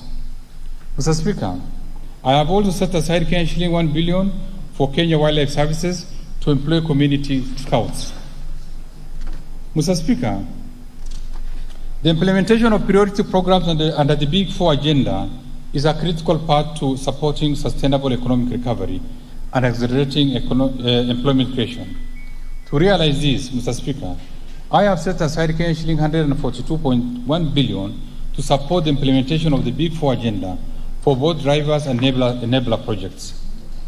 Mr. Speaker, the outbreak and rapid spread of the COVID-19 pandemic necessitated an urgent need to upscale implementation of universal health coverage to all our counties. Towards this end, Mr. Speaker, I have proposed an allocation of shilling 121.1 billion to the health sector to support the various programs aimed at improving health outcomes. Mr. Speaker, of this amount, shilling 47.7 billion will fund activities and programs for the attainment of universal health coverage. Mr. Speaker, specific allocations for the various activities and programs includes shilling 8.7 billion for the Kenya COVID-19 Emergency Response Project, shilling 4.1 billion for free maternity health care, shilling 7.2 billion for the managed equipment services, as well as shilling 1.8 billion to provide medical cover for the elderly and severely disabled persons in our society. To lower cases of HIV, AIDS, and malaria and tuberculosis in the country, shilling 5.8 billion has been set aside. To enhance vaccines and immunization program, we've set aside shilling 3.9 billion. Further, Mr. Speaker, we propose an additional shilling 14.3 billion for purchase of COVID-19 vaccines and related expenditure in the course of the financial 2021-2022. Mr. Speaker, to enhance early diagnosis and management of cancer and reduce the burden of treatment among Kenyans, I have proposed an allocation of shilling 450 million for procurement of cyberknife radiotherapy equipment for Kenyatta University Teaching, Referral and Research Hospital. A further shilling 350 million has been set aside for the establishment of 2 cancer centers in Meru and Kakamega. Further, to improve health service delivery, shilling 15.2 billion has been set aside for Kenyatta National Hospital, shilling 11.5 billion for the Moi Teaching and Referral Hospital, shilling 7.3 billion for the Kenya Medical Training Centers, shilling 2.8 billion for the Kenya Medical Research Institute, shilling 1.3 billion for the construction of Kenya National Hospital Burns and Pediatric Centers, shilling 863 million for procurement of family planning and reproductive health commodities, and shilling 600 million for procurement of equipment at the National Blood Transfusion Center. Mr. Speaker, affordable housing program is a pragmatic approach to addressing the housing problem, especially in the urban centers. To ensure success of this initiative, I have proposed an allocation of shilling 13.9 billion for the affordable housing program.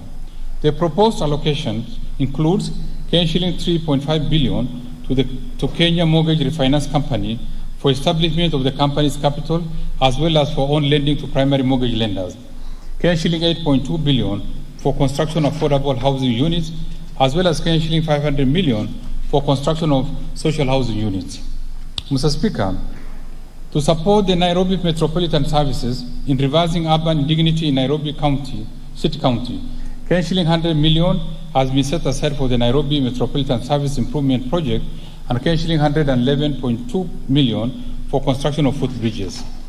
Other key allocations to the housing, urban development, and public works sector includes Kenya shilling 3.5 billion for the Kenya Informal Settlement Improvement Project Phase 2, Kenya shilling 1 billion for construction of markets, Kenya shilling 1 billion for maintenance of government pool houses, Kenya shilling 750 million for construction of housing units for the National Police and Kenya Prison, Kenya shilling 700 million for the Kenya Urban Program, Kenya shilling 200 million for the Afri-City Summit, and Kenya shilling 45.6 million for the construction and completion of salt project buildings.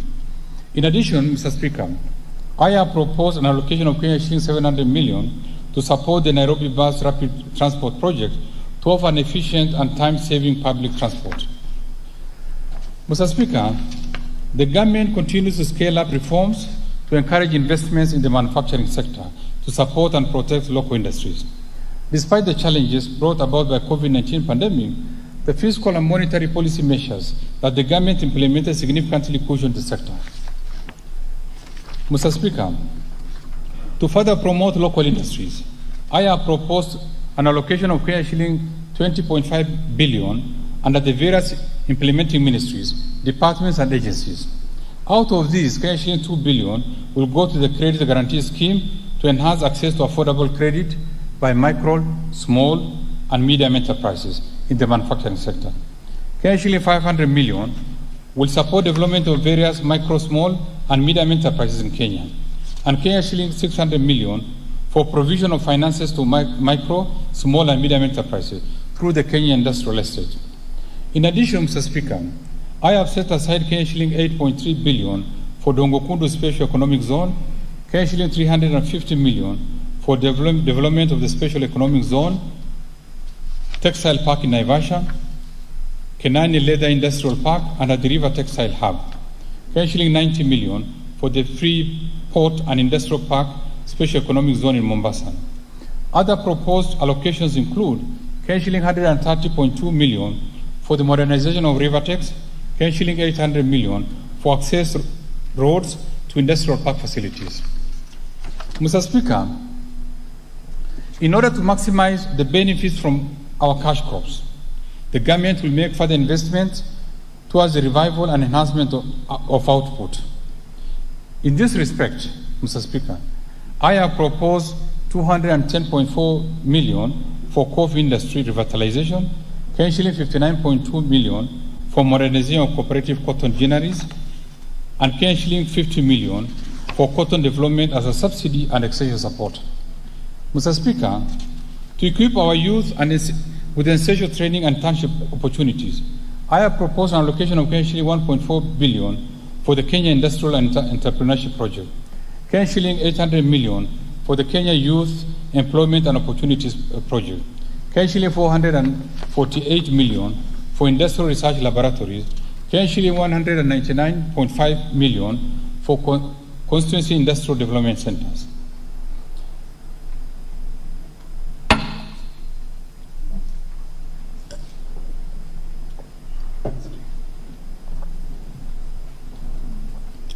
Mr. Speaker, in order to support our aspirations of attaining 100% food and nutrition security, I have set aside Kenya shilling 60 billion to relevant programs in this budget. Out of this, Kenya shilling 7 billion will go to the National Agricultural and Rural Inclusivity Project, Kenya shilling 2.7 billion for the Kenya Cereal Enhancement Program, Kenya shilling 1.8 billion has been proposed for the emergency locust response, Kenya shilling 1.5 billion for the National Value Chain Support Program, Kenya shilling 1.5 billion for the Agricultural Sector Development Support Program 2, Kenya shilling 1.5 billion for the Small Scale Irrigation and Value Addition Project, and Kenya shilling 620 million for Food Security and Crop Diversification Project. Mr. Speaker, to improve livestock production, I propose Kenya shilling 3 billion for free disease holding ground in Lamu. I have also proposed Kenya shilling 488.1 million for the Regional Pastoral Livelihood Resilience Project, Kenya shilling 455 million for the Kenya Livestock Commercialization Program, Kenya shilling 163 million for the Livestock Value Chain Support Project, and Kenya shilling 156.2 million for livestock production under Big Four initiative. To enhance animal disease controls, I have set aside Kenya shilling 180 million for sustainable successful entrepreneurship free areas in Kenya. Kenya shilling 131.4 million for the disease-free zones program, and Kenya shilling 60 million for modernization of foot and mouth disease laboratory and related activities. Mr. Speaker, the realization of the food and nutrition security also relies heavily on the sustainable utilization of the blue economy resources. To promote this, I have proposed an allocation of Kenya shilling 3.2 billion for the aquaculture business development project, Kenya shilling 3.4 billion for Kenya marine fisheries and socio-economic development project, Kenya shilling 2.1 billion for exploitation of living resources under the blue economy, Kenya shilling 1 billion for construction of fish processing plant in Lamu, Kenya shilling 290 million for coastal fisheries infrastructure development, Kenya shilling 326.6 million for rehabilitation of fish landing sites in Lamu, in Lake Victoria, Kenya shilling 150 million for aquaculture technology development and innovation transfers, and Kenya shilling 195.3 million for development of blue economy initiatives. Mr. Speaker, in order to increase agricultural productivity and enhance resilience to climate change risk in targeted smallholder farming and pastoral communities in Kenya, I have set aside Kenya shilling 8.9 billion for the Climate Smart Agricultural Productivity Project, Kenya shilling 1.1 billion to enhance drought resilience and sustainable livelihood, Kenya shilling 178 million towards ending drought emergencies in Kenya, and in addition, I have proposed an allocation of Kenya shilling 529.5 million for the livestock and crop insurance scheme to reduce the vulnerabilities of Kenyan farmers to disease and natural disasters. Mr. Speaker, to ensure legitimacy of land ownership, I have set aside Kenya shilling 1.5 billion for processing and registration of title deeds, Kenya shilling 600 million for digitization of land registries, and Kenya shilling 105 million for construction of land registries. Mr. Speaker, other proposed allocations include Kenya shilling 100 million for revitalization of cotton industry, Kenya shilling 300 million for mitigation of fall armyworms, Kenya shilling 150 million for establishment of liquid nitrogen plant, Kenya shilling 200 million towards the embryo transfer project, and Kenya shilling 65 million for construction and refurbishment of the Leather Science Institute. Mr. Speaker, having highlighted the expenditures under the Economic Stimulus Program and the Big Four Agenda Initiative, allow me to turn to other proposed areas of expenditure in this budget that will support our path to sustainable and resilient economic recovery. Mr. Speaker, the government continues to expand critical infrastructure in roads, rails, sea and airports to create an enabling environment for economic recovery and employment creation. Towards this end, I have proposed an allocation of Kenya shilling 182.5 billion, excluding the provisions I have set aside for the Economic Stimulus Program and the Big Four Agenda, to support construction of roads and bridges, as well as their rehabilitation and maintenance. Mr. Speaker, the rehabilitation of the meter gauge railway has improved interconnectivity and reduced traffic congestion on our roads. To continue improving public transport within the Nairobi metropolitan area, I have set aside Kenya shilling 1.3 billion for railway metro lines. Further, Mr. Speaker, to expand railway transport to the rest of the country, I have set aside Kenya shilling 27.2 billion for phase 2 of the standard gauge railway, Kenya shilling 2 billion for construction and rehabilitation of Naivasha Inland Container Depot, Malaba Line, Kenya shilling 2 billion for construction and rehabilitation of Riruta, Lenana, Ngong Railway, Kenya shilling 1.1 billion to complete rehabilitation of the Nairobi-Nanyuki meter gauge railway line, and Kenya shilling 700 million to complete rehabilitation of the Nakuru-Kisumu meter gauge railway. I have also set aside Kenya shilling 2 billion for the Kenya National Shipping Yard. Mr. Speaker, to support development of our ports, I have proposed an allocation of Kenya shilling 7.5 billion for the construction of the Mombasa Port Development Project, and Kenya shilling 7.5 billion for the LAPSET project. Further, I have set aside Kenya shilling 128 million for insurance of ferries for the Likoni Channel, Kenya shilling 149 million for the maintenance of ferries and jetty headquarters, and Kenya shilling 603 million for construction and expansion of airports and airstrips. Mr. Speaker, to support production of reliable and affordable energy, I have set aside a total of Kenya shilling 71.9 billion, excluding the provisions set aside under the Big Four initiatives. Out of these, Kenya shilling 50.1 billion will cater for transmission and distribution of power. Kenya shilling 11.3 billion for development of geothermal energy. Kenya shilling 6.4 billion for electrification of public facilities, and Kenya shilling 1.3 billion for development of nuclear energy, as well as exploration and mining of coal. Mr. Speaker, enhanced national security will create an enabling environment for business to thrive while aiding faster economic recovery. In this regard, I have proposed an allocation of Kenya shilling 294.5 billion to support operation of the National Police, Defense, and the National Intelligence Service. Mr. Speaker, the proposed allocations include 119.8 billion for defense, Kenya shilling 42.5 billion for the National Intelligence Service, Kenya shilling 110.6 billion for policing and prison services, Kenya shilling 10.7 billion for leasing of police motor vehicles, and Kenya shilling 1 billion for police modernization program. Mr. Speaker, to step up war on crime and enhance support for administration of justice, I have set aside Kenya shilling 1.5 billion for the National Communication Surveillance System, and Kenya shilling 335 million to equip the National Forensic Laboratory. Mr. Speaker, other allocations include Kenya shilling 4.8 billion for medical insurance for the National Police Service and prisons, Kenya shilling 2.3 billion for the group personal insurance for the National Police and prisons, as well as Kenya shilling 1 billion for the National Integrated Identity Management System. Mr. Speaker, the outbreak of COVID-19 pandemic last year disrupted in-person learning, leading to closure of schools for 9 months. The government is determined to recover the lost time while ensuring safe learning in our schools, colleges, and universities.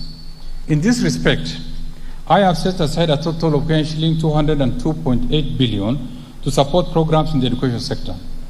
Mr. Speaker, out of the proposed allocation, Kenya shilling 12 billion will cater for free primary education, Kenya shilling 2.5 billion for recruitment of teachers, Kenya shilling 62.2 billion for free day secondary education, including insurance under the NHI for secondary school students, Kenya shilling 4 billion for examination fee waiver for all class 8 and Form 4 candidates, and Kenya shilling 1.8 billion for the school feeding program. In addition, Mr. Speaker, I have proposed an allocation of Kenya shilling 1 billion for the competency-based curriculum, and Kenya shilling 420 million for the digital literacy program and ICT integration in our secondary schools. Mr. Speaker, to support infrastructure development and ensure safe learning in our schools, I have proposed an allocation of Kenya shilling 4.2 billion for primary and secondary schools infrastructure, and Kenya shilling 1.8 billion for construction and equipping of technical training institutes and vocational training centers. Further, Kenya shilling 1.1 billion has been set aside to increase access and improve the quality of technical and vocational education and training programs under the East African Skills Transformation and Regional Integration Project. Mr. Speaker, other proposed allocations to the education sector includes Kenya shilling 281.7 billion to Teacher Service Commission, Kenya shilling 76.3 billion for university education, Kenya shilling 15.8 billion to the Higher Education Loans Board, Kenya shilling 5.8 billion for Kenya Secondary School Education Quality Improvement Project, and Kenya shilling 5.2 billion capitation to TVET students. Further, Kenya shilling 745 million has been set aside for the technical vocational education training and entrepreneurship, Kenya shilling 633 million for promotion of youth employment and vocational training, and Kenya shilling 323 million for the National Research Fund. Mr. Speaker, when COVID-19 pandemic struck last year, we injected additional resources to the traditional cash transfer program to cushion the vulnerable in our society. To continue protecting this vulnerable segment, I have proposed an allocation of Kenya shilling 37.8 billion for social protection and affirmative actions in this budget. Mr. Speaker, out of this allocation, Kenya shilling 16.7 billion will cater for cash transfers to elderly persons, Kenya shilling 7.9 billion for orphans and vulnerable children, and Kenya shillings 1.2 billion for orphans for persons living with severe disabilities. Mr. Speaker, the proposed allocation also includes Kenya shilling 4.1 billion for the Kenya Hunger Safety Net program, Kenya shilling 3.7 billion for the Kenya Development Response to Displacement Impact Project, and Kenya shilling 2.7 billion for the Kenya Social and Economic Inclusion Project. In addition, Kenya shilling 933.8 million will go to the Child Welfare Society of Kenya. Kenya shilling 400 million for the presidential.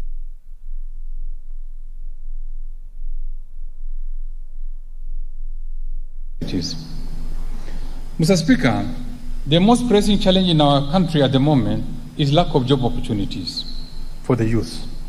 This has been exacerbated by the hard economic times following the adverse impact of COVID-19 pandemic.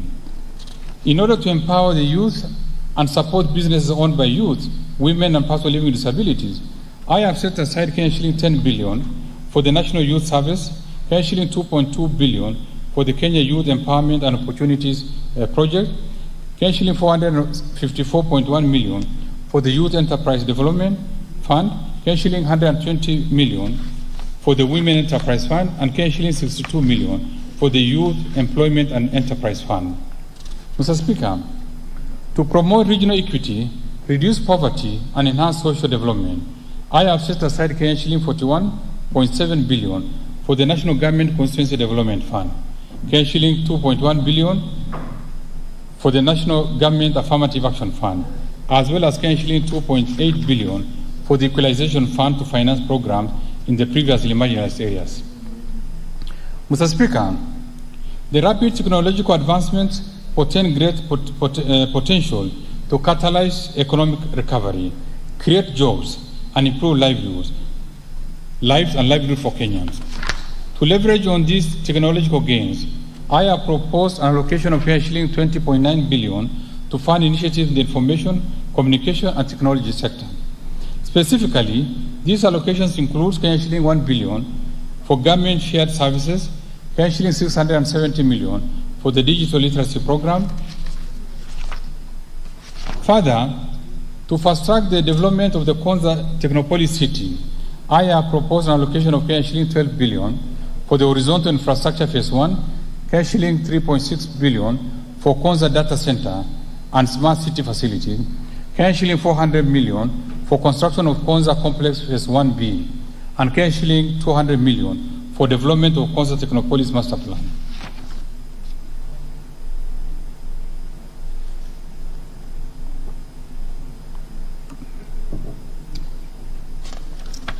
Mr. Speaker, other proposed allocations include shilling 1.2 billion for maintenance and rehabilitation of National Optic Fiber Backbone Phase 2 expansion cable, shilling 1.1 billion for installation and commissioning of Eldoret Nadapal fiber optic cable, and shilling 463 million for maintenance and rehabilitation of last mile county connectivity network.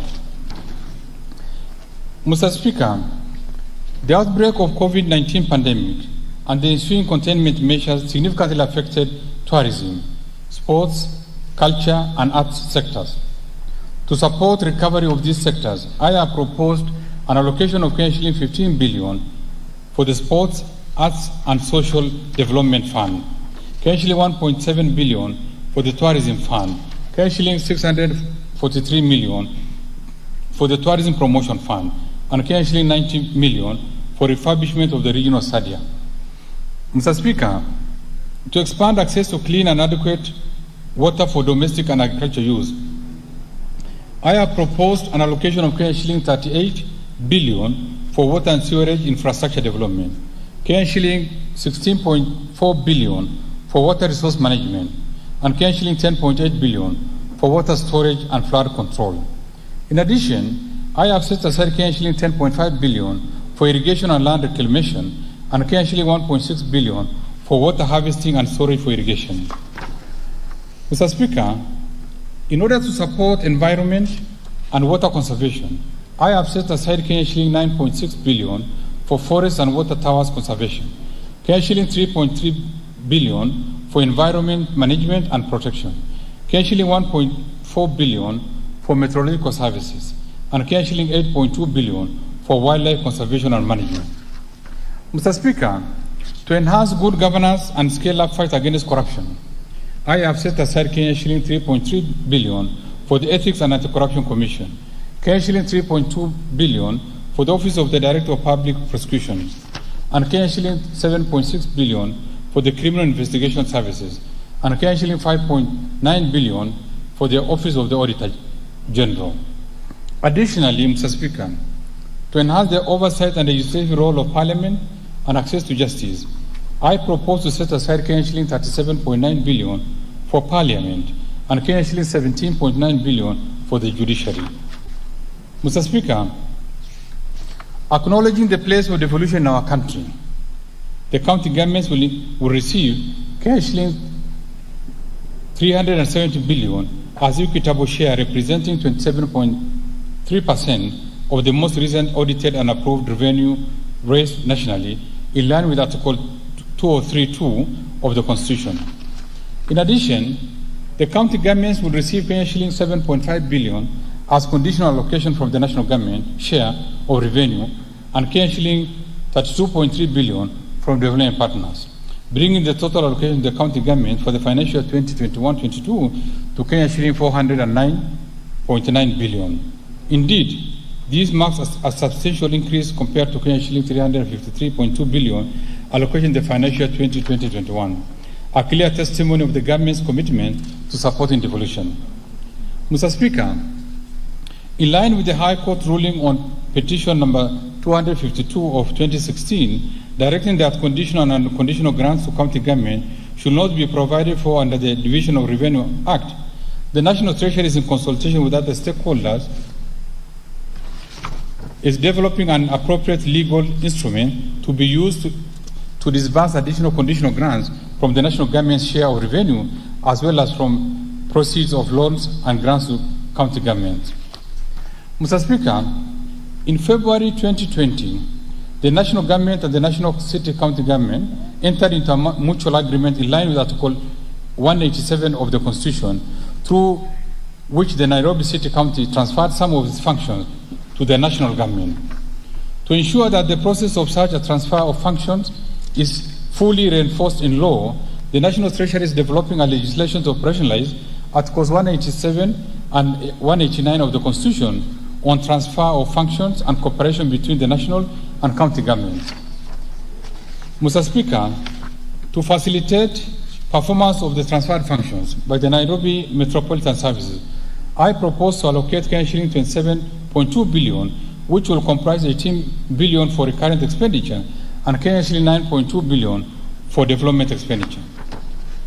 Mr. Speaker, to support county governments' capacities to enhance their own source revenue and reduce our reliance on equitable share, the National Treasury rolled out a nationwide capacity building exercise for county governments on interventions contained in the national policy to support enhancement of county government own source revenue. Mr. Speaker, the policy proposes broadening of the revenue basis while enhancing counties' revenue administrative capacities. The policy further proposes legal framework to ensure that the county governments comply with Article 209(5) of the Constitution of Kenya when formulating their revenue-raising measures. In this regard, we resubmitted the County Government Revenue-Raising Process Bill 2020 to this House in early 2020 for consideration. It is my hope that this bill will get necessary priority and approval. Further, Mr. Speaker, the government, through a multi-agency task force, has reviewed existing revenue management systems with a view to deploying one integrated county revenue management system for use by all the 47 county governments. The task force has completed its work and made appropriate recommendations for consideration by the two levels of government. Mr. Speaker, in order to provide basic services to the previously marginalized areas, as envisioned under the Constitution of Kenya, the concerned county governments have been allocated Kenyan shilling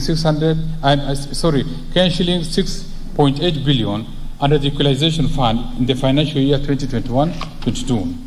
Mr. Speaker, arising from the High Court's ruling declaring the Equalization Fund guidelines unconstitutional, the National Treasury has developed the Public Finance Management Regulations 2021, which is now before this House for consideration. Mr. Speaker, I will now turn to taxation policy measures for the financial year 2021-22 budget.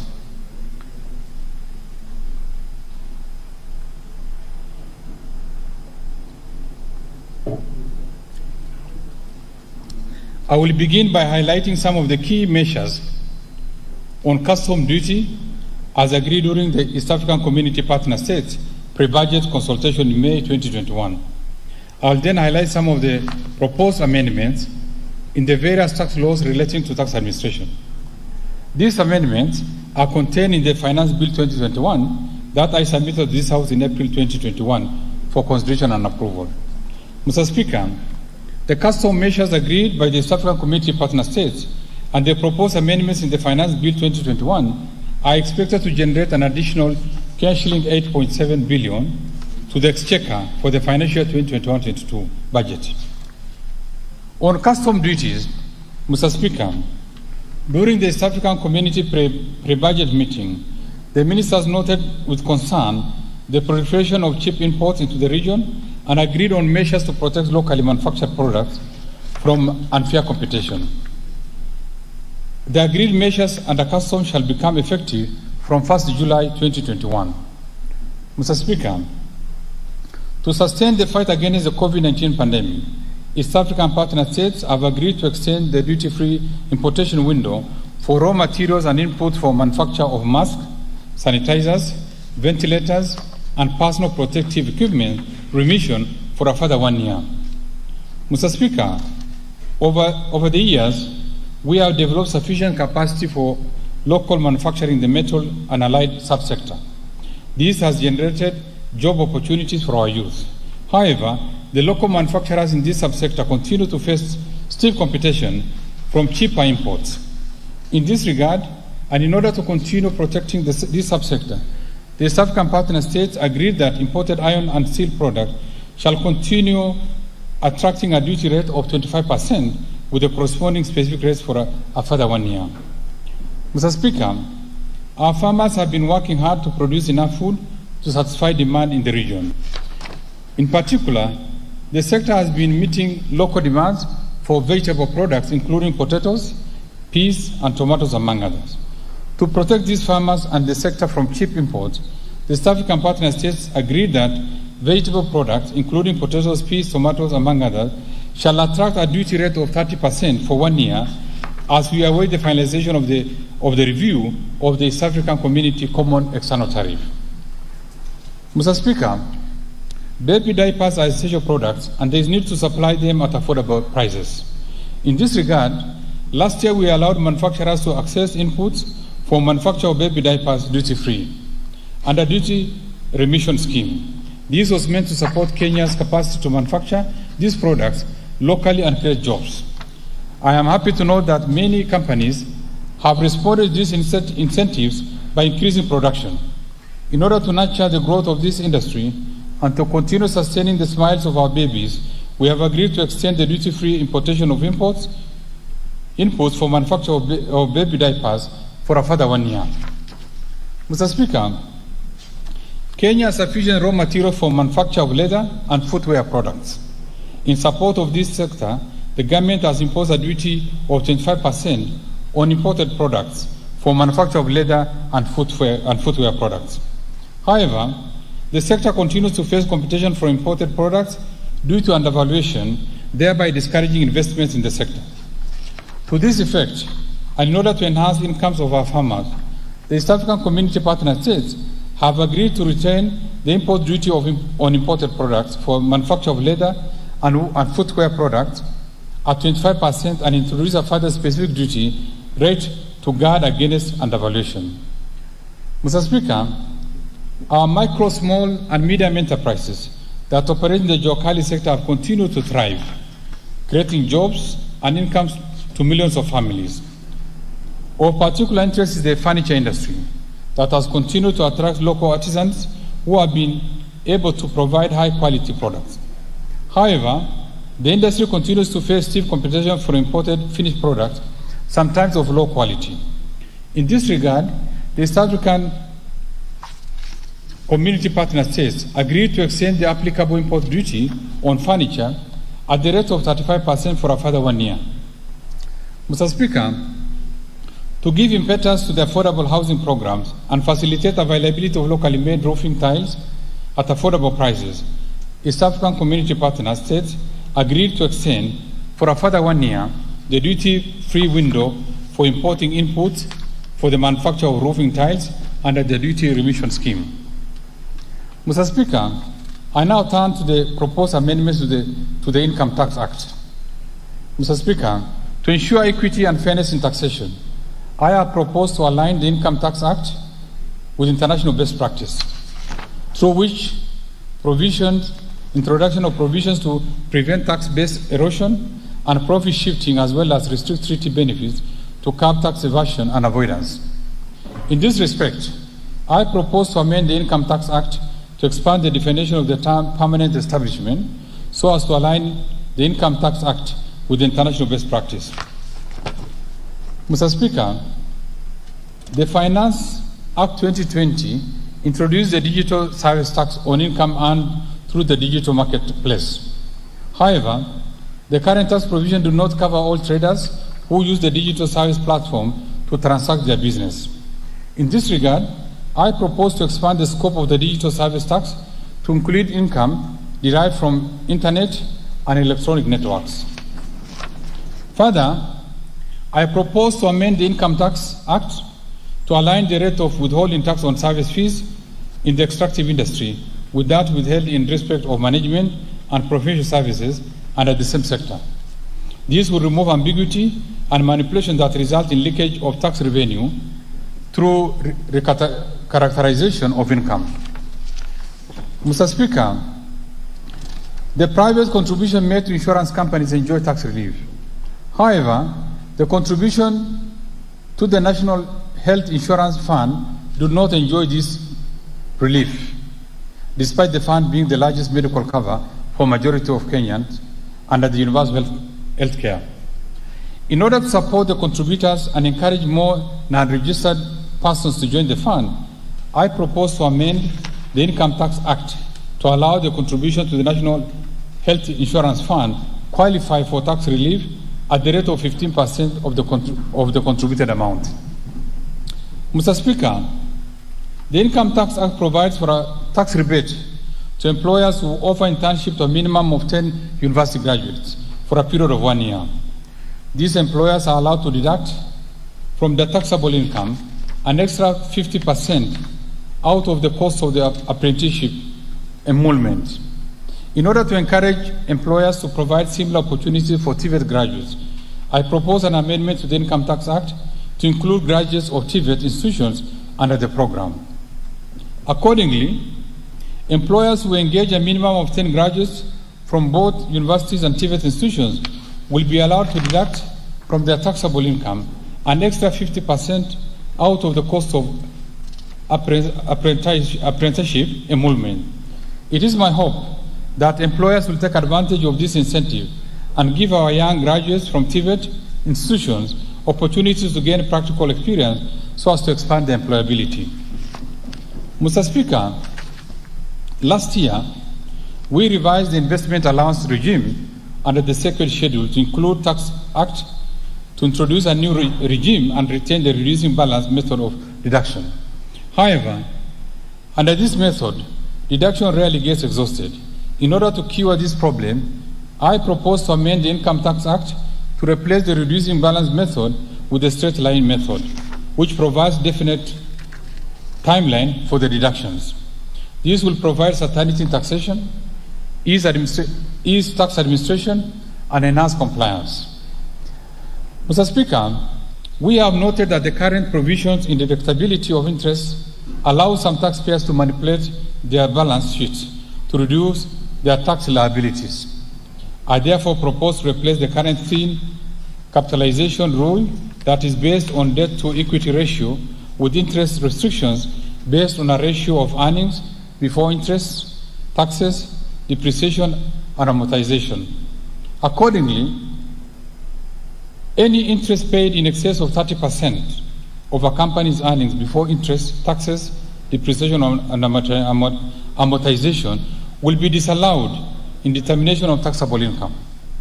Mr. Speaker, in addition to being an international best practice, these measures has been found to be a better indicator of an economic performance of businesses, hence appropriate for determining the deductibility of interest on loans.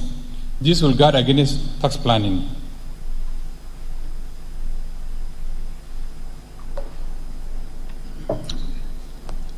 Mr. Speaker, I now turn to the proposed amendments under the Value Added Tax Act.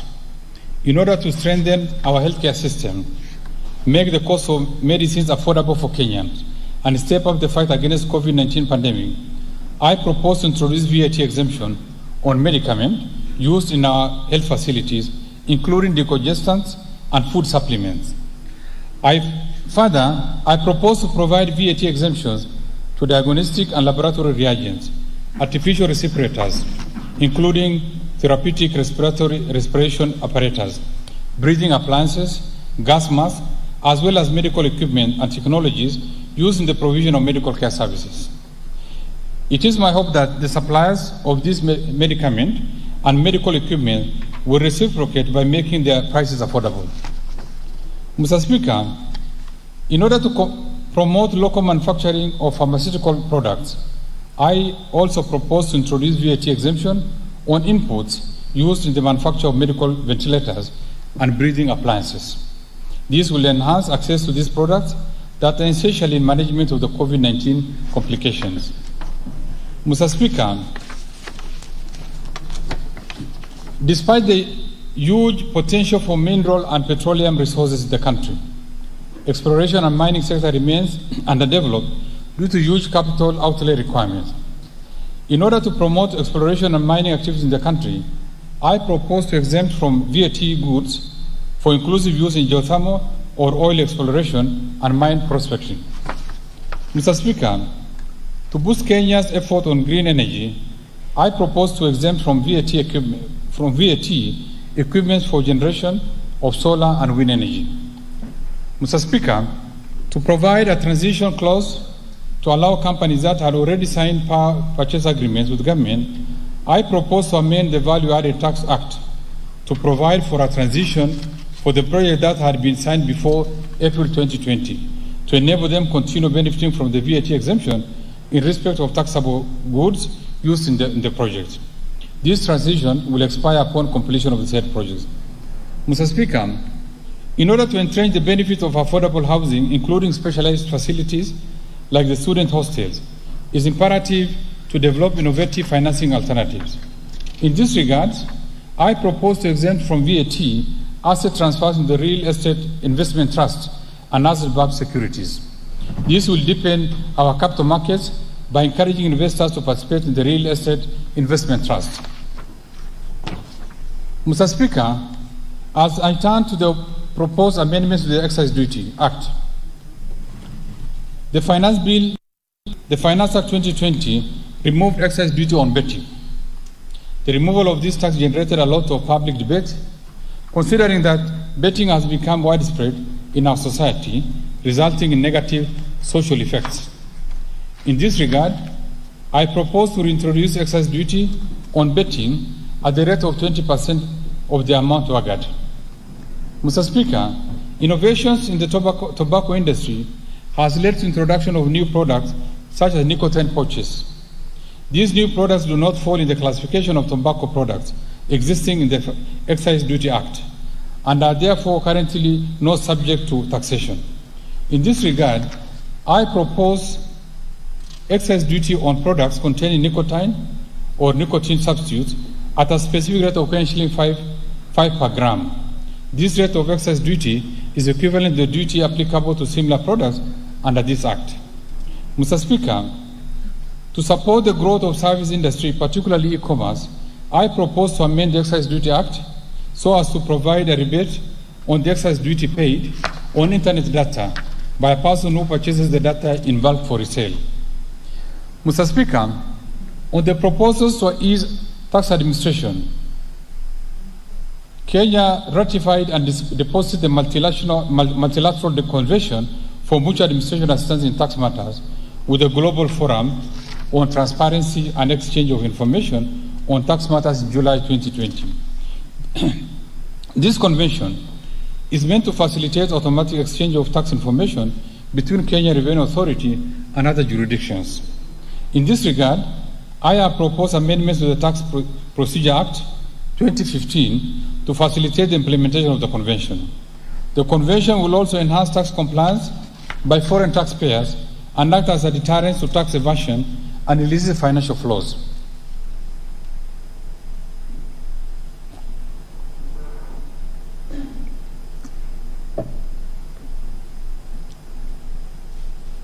In addition, I propose to amend the Tax Procedures Act to empower the Kenya Revenue Authority seek intervention of other agencies to facilitate compliance with the provisions of the Digital Service Tax.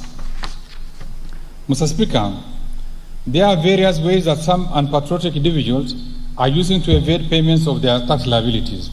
For example, we have noted in our iTax system perennial non-compliant taxpayers, defaulters, payment returns without payment, non-filers, nil filers, credit filers, stop filers, and decliners. In addition, there are traders and merchants who are not registered at all for tax purposes. Mr. Speaker, to gather information on tax malpractices, last year we introduced the iWhistle, a platform that enables members of the public to volunteer information. As at the end of April 2021, the iWhistle platform had received a total of 502 whistles, and we thank the public for volunteering useful information. Considering the complexities and changing dynamics of intelligence gathering and to empower the Kenya Revenue Authority tax malpractices, I propose to amend the Kenya Revenue Authority Act to increase the maximum reward to a person who provides information leading to the identification of unassessed taxes from Kenya shilling 100,000 to Kenya shilling 500,000. Further, I propose to increase the reward to a person who provides information leading to recovery from maximum of Kenya shilling 2 million to Kenya shilling 5 million. This will encourage receipt of voluntary information to Kenya Revenue Authority, thereby bolstering tax compliance and revenue collections. Mr. Speaker, the Tax Appeals Tribunal has been hearing tax disputes and providing judgments at a very slow pace as the tribunal sits on a part-time basis. This has led to huge backlog of pending cases before the tribunal. Currently, there are 549 pending cases with a revenue implication of shilling 107.4 billion. In order to strengthen the tribunal and allow members to expeditiously hear and conclude cases, I have proposed various amendments to the Act through Tax Appeals Tribunal, Bill 2021, which I have submitted to this House for consideration. I urge the House to prioritize this bill so as to facilitate faster disposal of tax appeals to enable us boost revenue collection. Mr. Speaker, the processing of applications under the ESC duty remission scheme has been manual, time-consuming, and inefficient. In order to improve administration of the scheme, the government automated the process under the single window system and successfully rolled out in September 2020.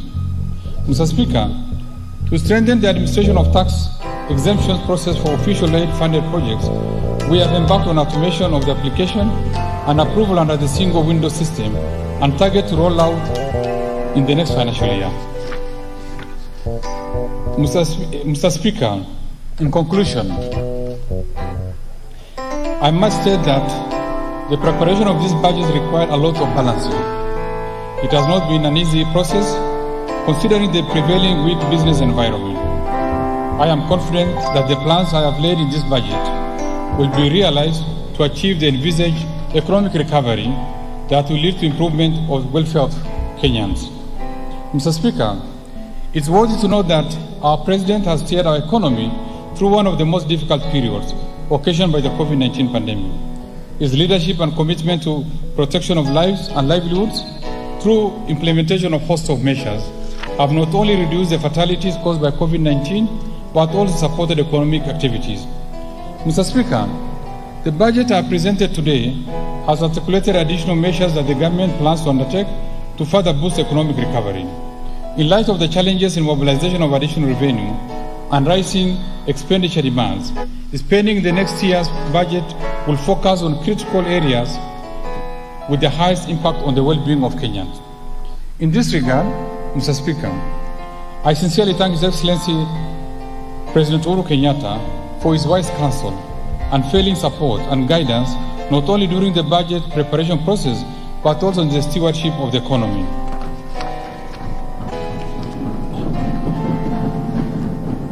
I also thank my fellow cabinet secretaries, the various accounting officers, and staff for their contributions to the financial 2021-22 budget process.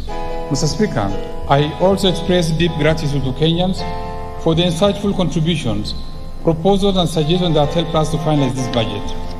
In addition, my appreciation also goes to first, the Honorable Speakers of the National Assembly and the Senate, the majority and minority leaders, as well as other leadership of the House and their respective class for overseeing the approval of the budget estimates for the financial 2021-22 and the related documents.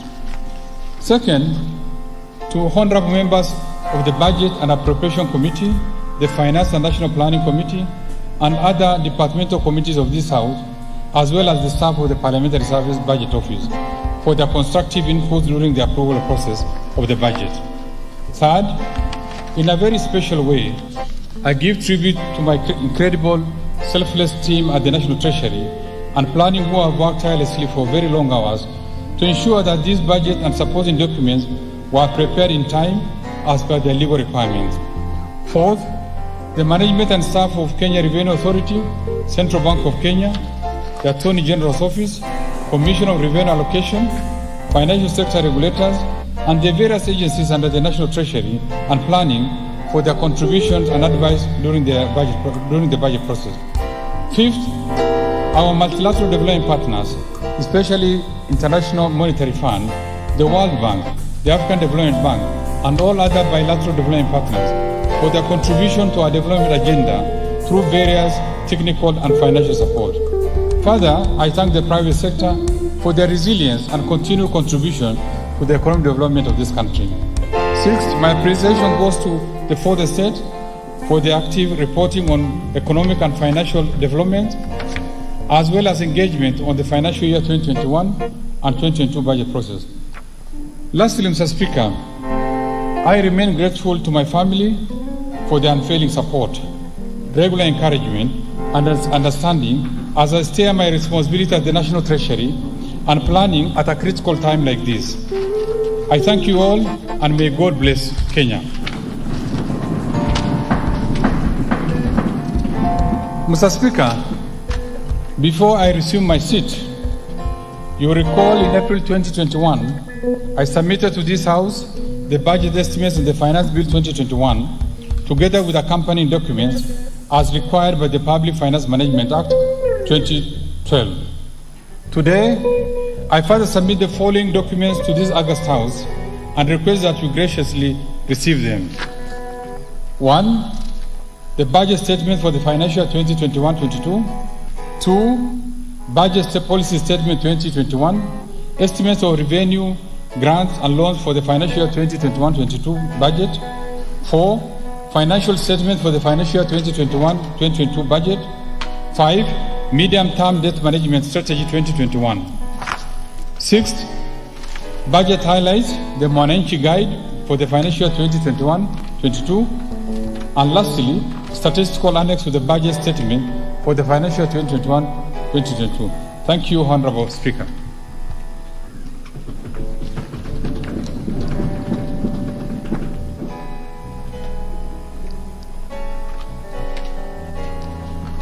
Thank you very much.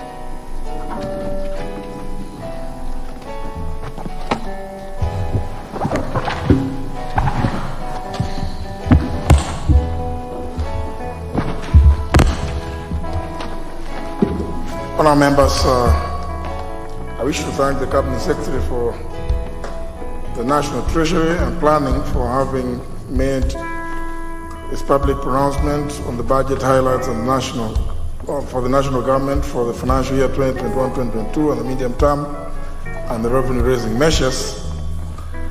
And as you know, our members, today's budget speech will not be accompanied by the usual parliamentary courtesies given the limitations occasioned by the prevailing COVID-19 pandemic and the attendant Ministry of Health's guidelines regarding public meetings. In this regard, upon adjournment of the House and exit of the Speaker's procession from the chamber, all guests are asked to depart the precincts of Parliament at their own pleasure.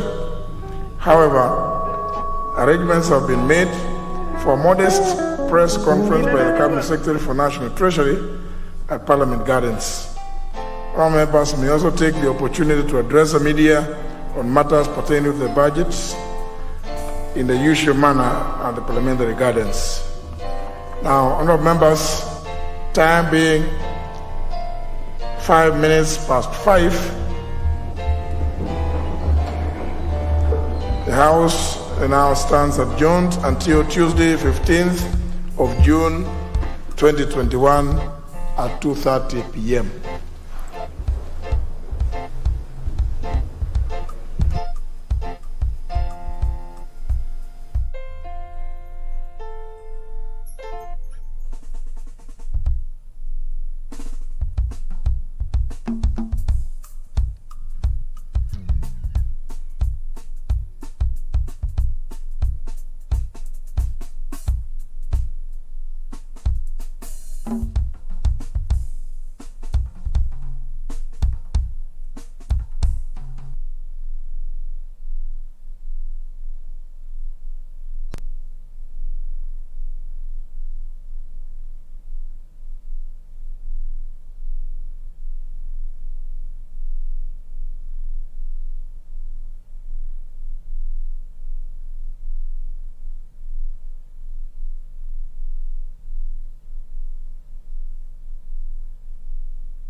At the end of this afternoon's session from the National Assembly, whose highlight was delivery of the public pronouncement of the budget highlights and revenue-raising measures by none other than Cabinet Secretary, National Treasury and Planning, Ambassador Ukur Yatani, a 3.66 trillion shillings budget, which he says was arrived at after much consultations with stakeholders and which has been delivered under the rallying call of job creation through continued and sustained economic growth. It has highlighted a number of priorities, policy priorities, including implementation of the Big Four agenda, health, under which the COVID-19 pandemic falls, and education, which is a big one for the current government. A live broadcast brought to you by the Parliamentary Broadcasting Unit in conjunction with the Kenya Broadcasting Corporation. At this point, we bring this to an end. We shall connect next week on the 15th of June. It will be a Tuesday afternoon when the National Assembly resumes sittings, which will be guided by a reviewed calendar that will see them having an afternoon sitting as well as an evening sitting on that Tuesday. My name is Vereso Mwanga. On behalf of the entire crew here, it is goodbye and back to Broadcasting House.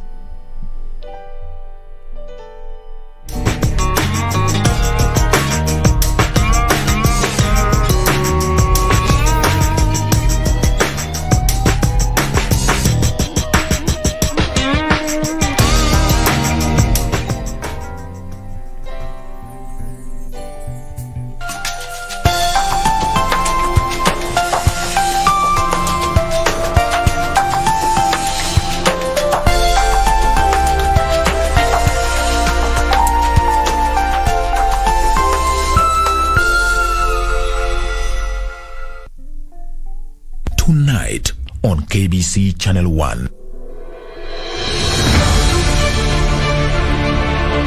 Chini ya uongozi wa Rais Uhuru Kenyatta, uwekezaji katika sekta ya kilimo unaendelea kuisaidia nchi hii kuafikia malengo yake ya uzalishaji chakula cha kutosha.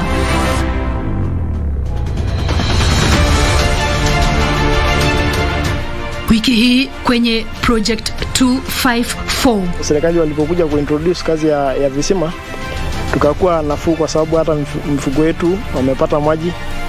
Tukarudi na tukaintroduciwa kazi ya ukulima na maji. Mimi nimekuja nimefanya kazi hapa shambani kwa sababu mmetusaidia nipate pesa, mtoto arudi shuleni kwa sababu nimefaidika kwa hizi mashamba. Wenzetu wametuletea elimu, kumbe ardhi inaweza toa hata ng'ombe mingi kushinda hata ile tulikuwa tunafuga. Alhamisi, 2:30 jioni kwenye runinga ya KBC Channel 1.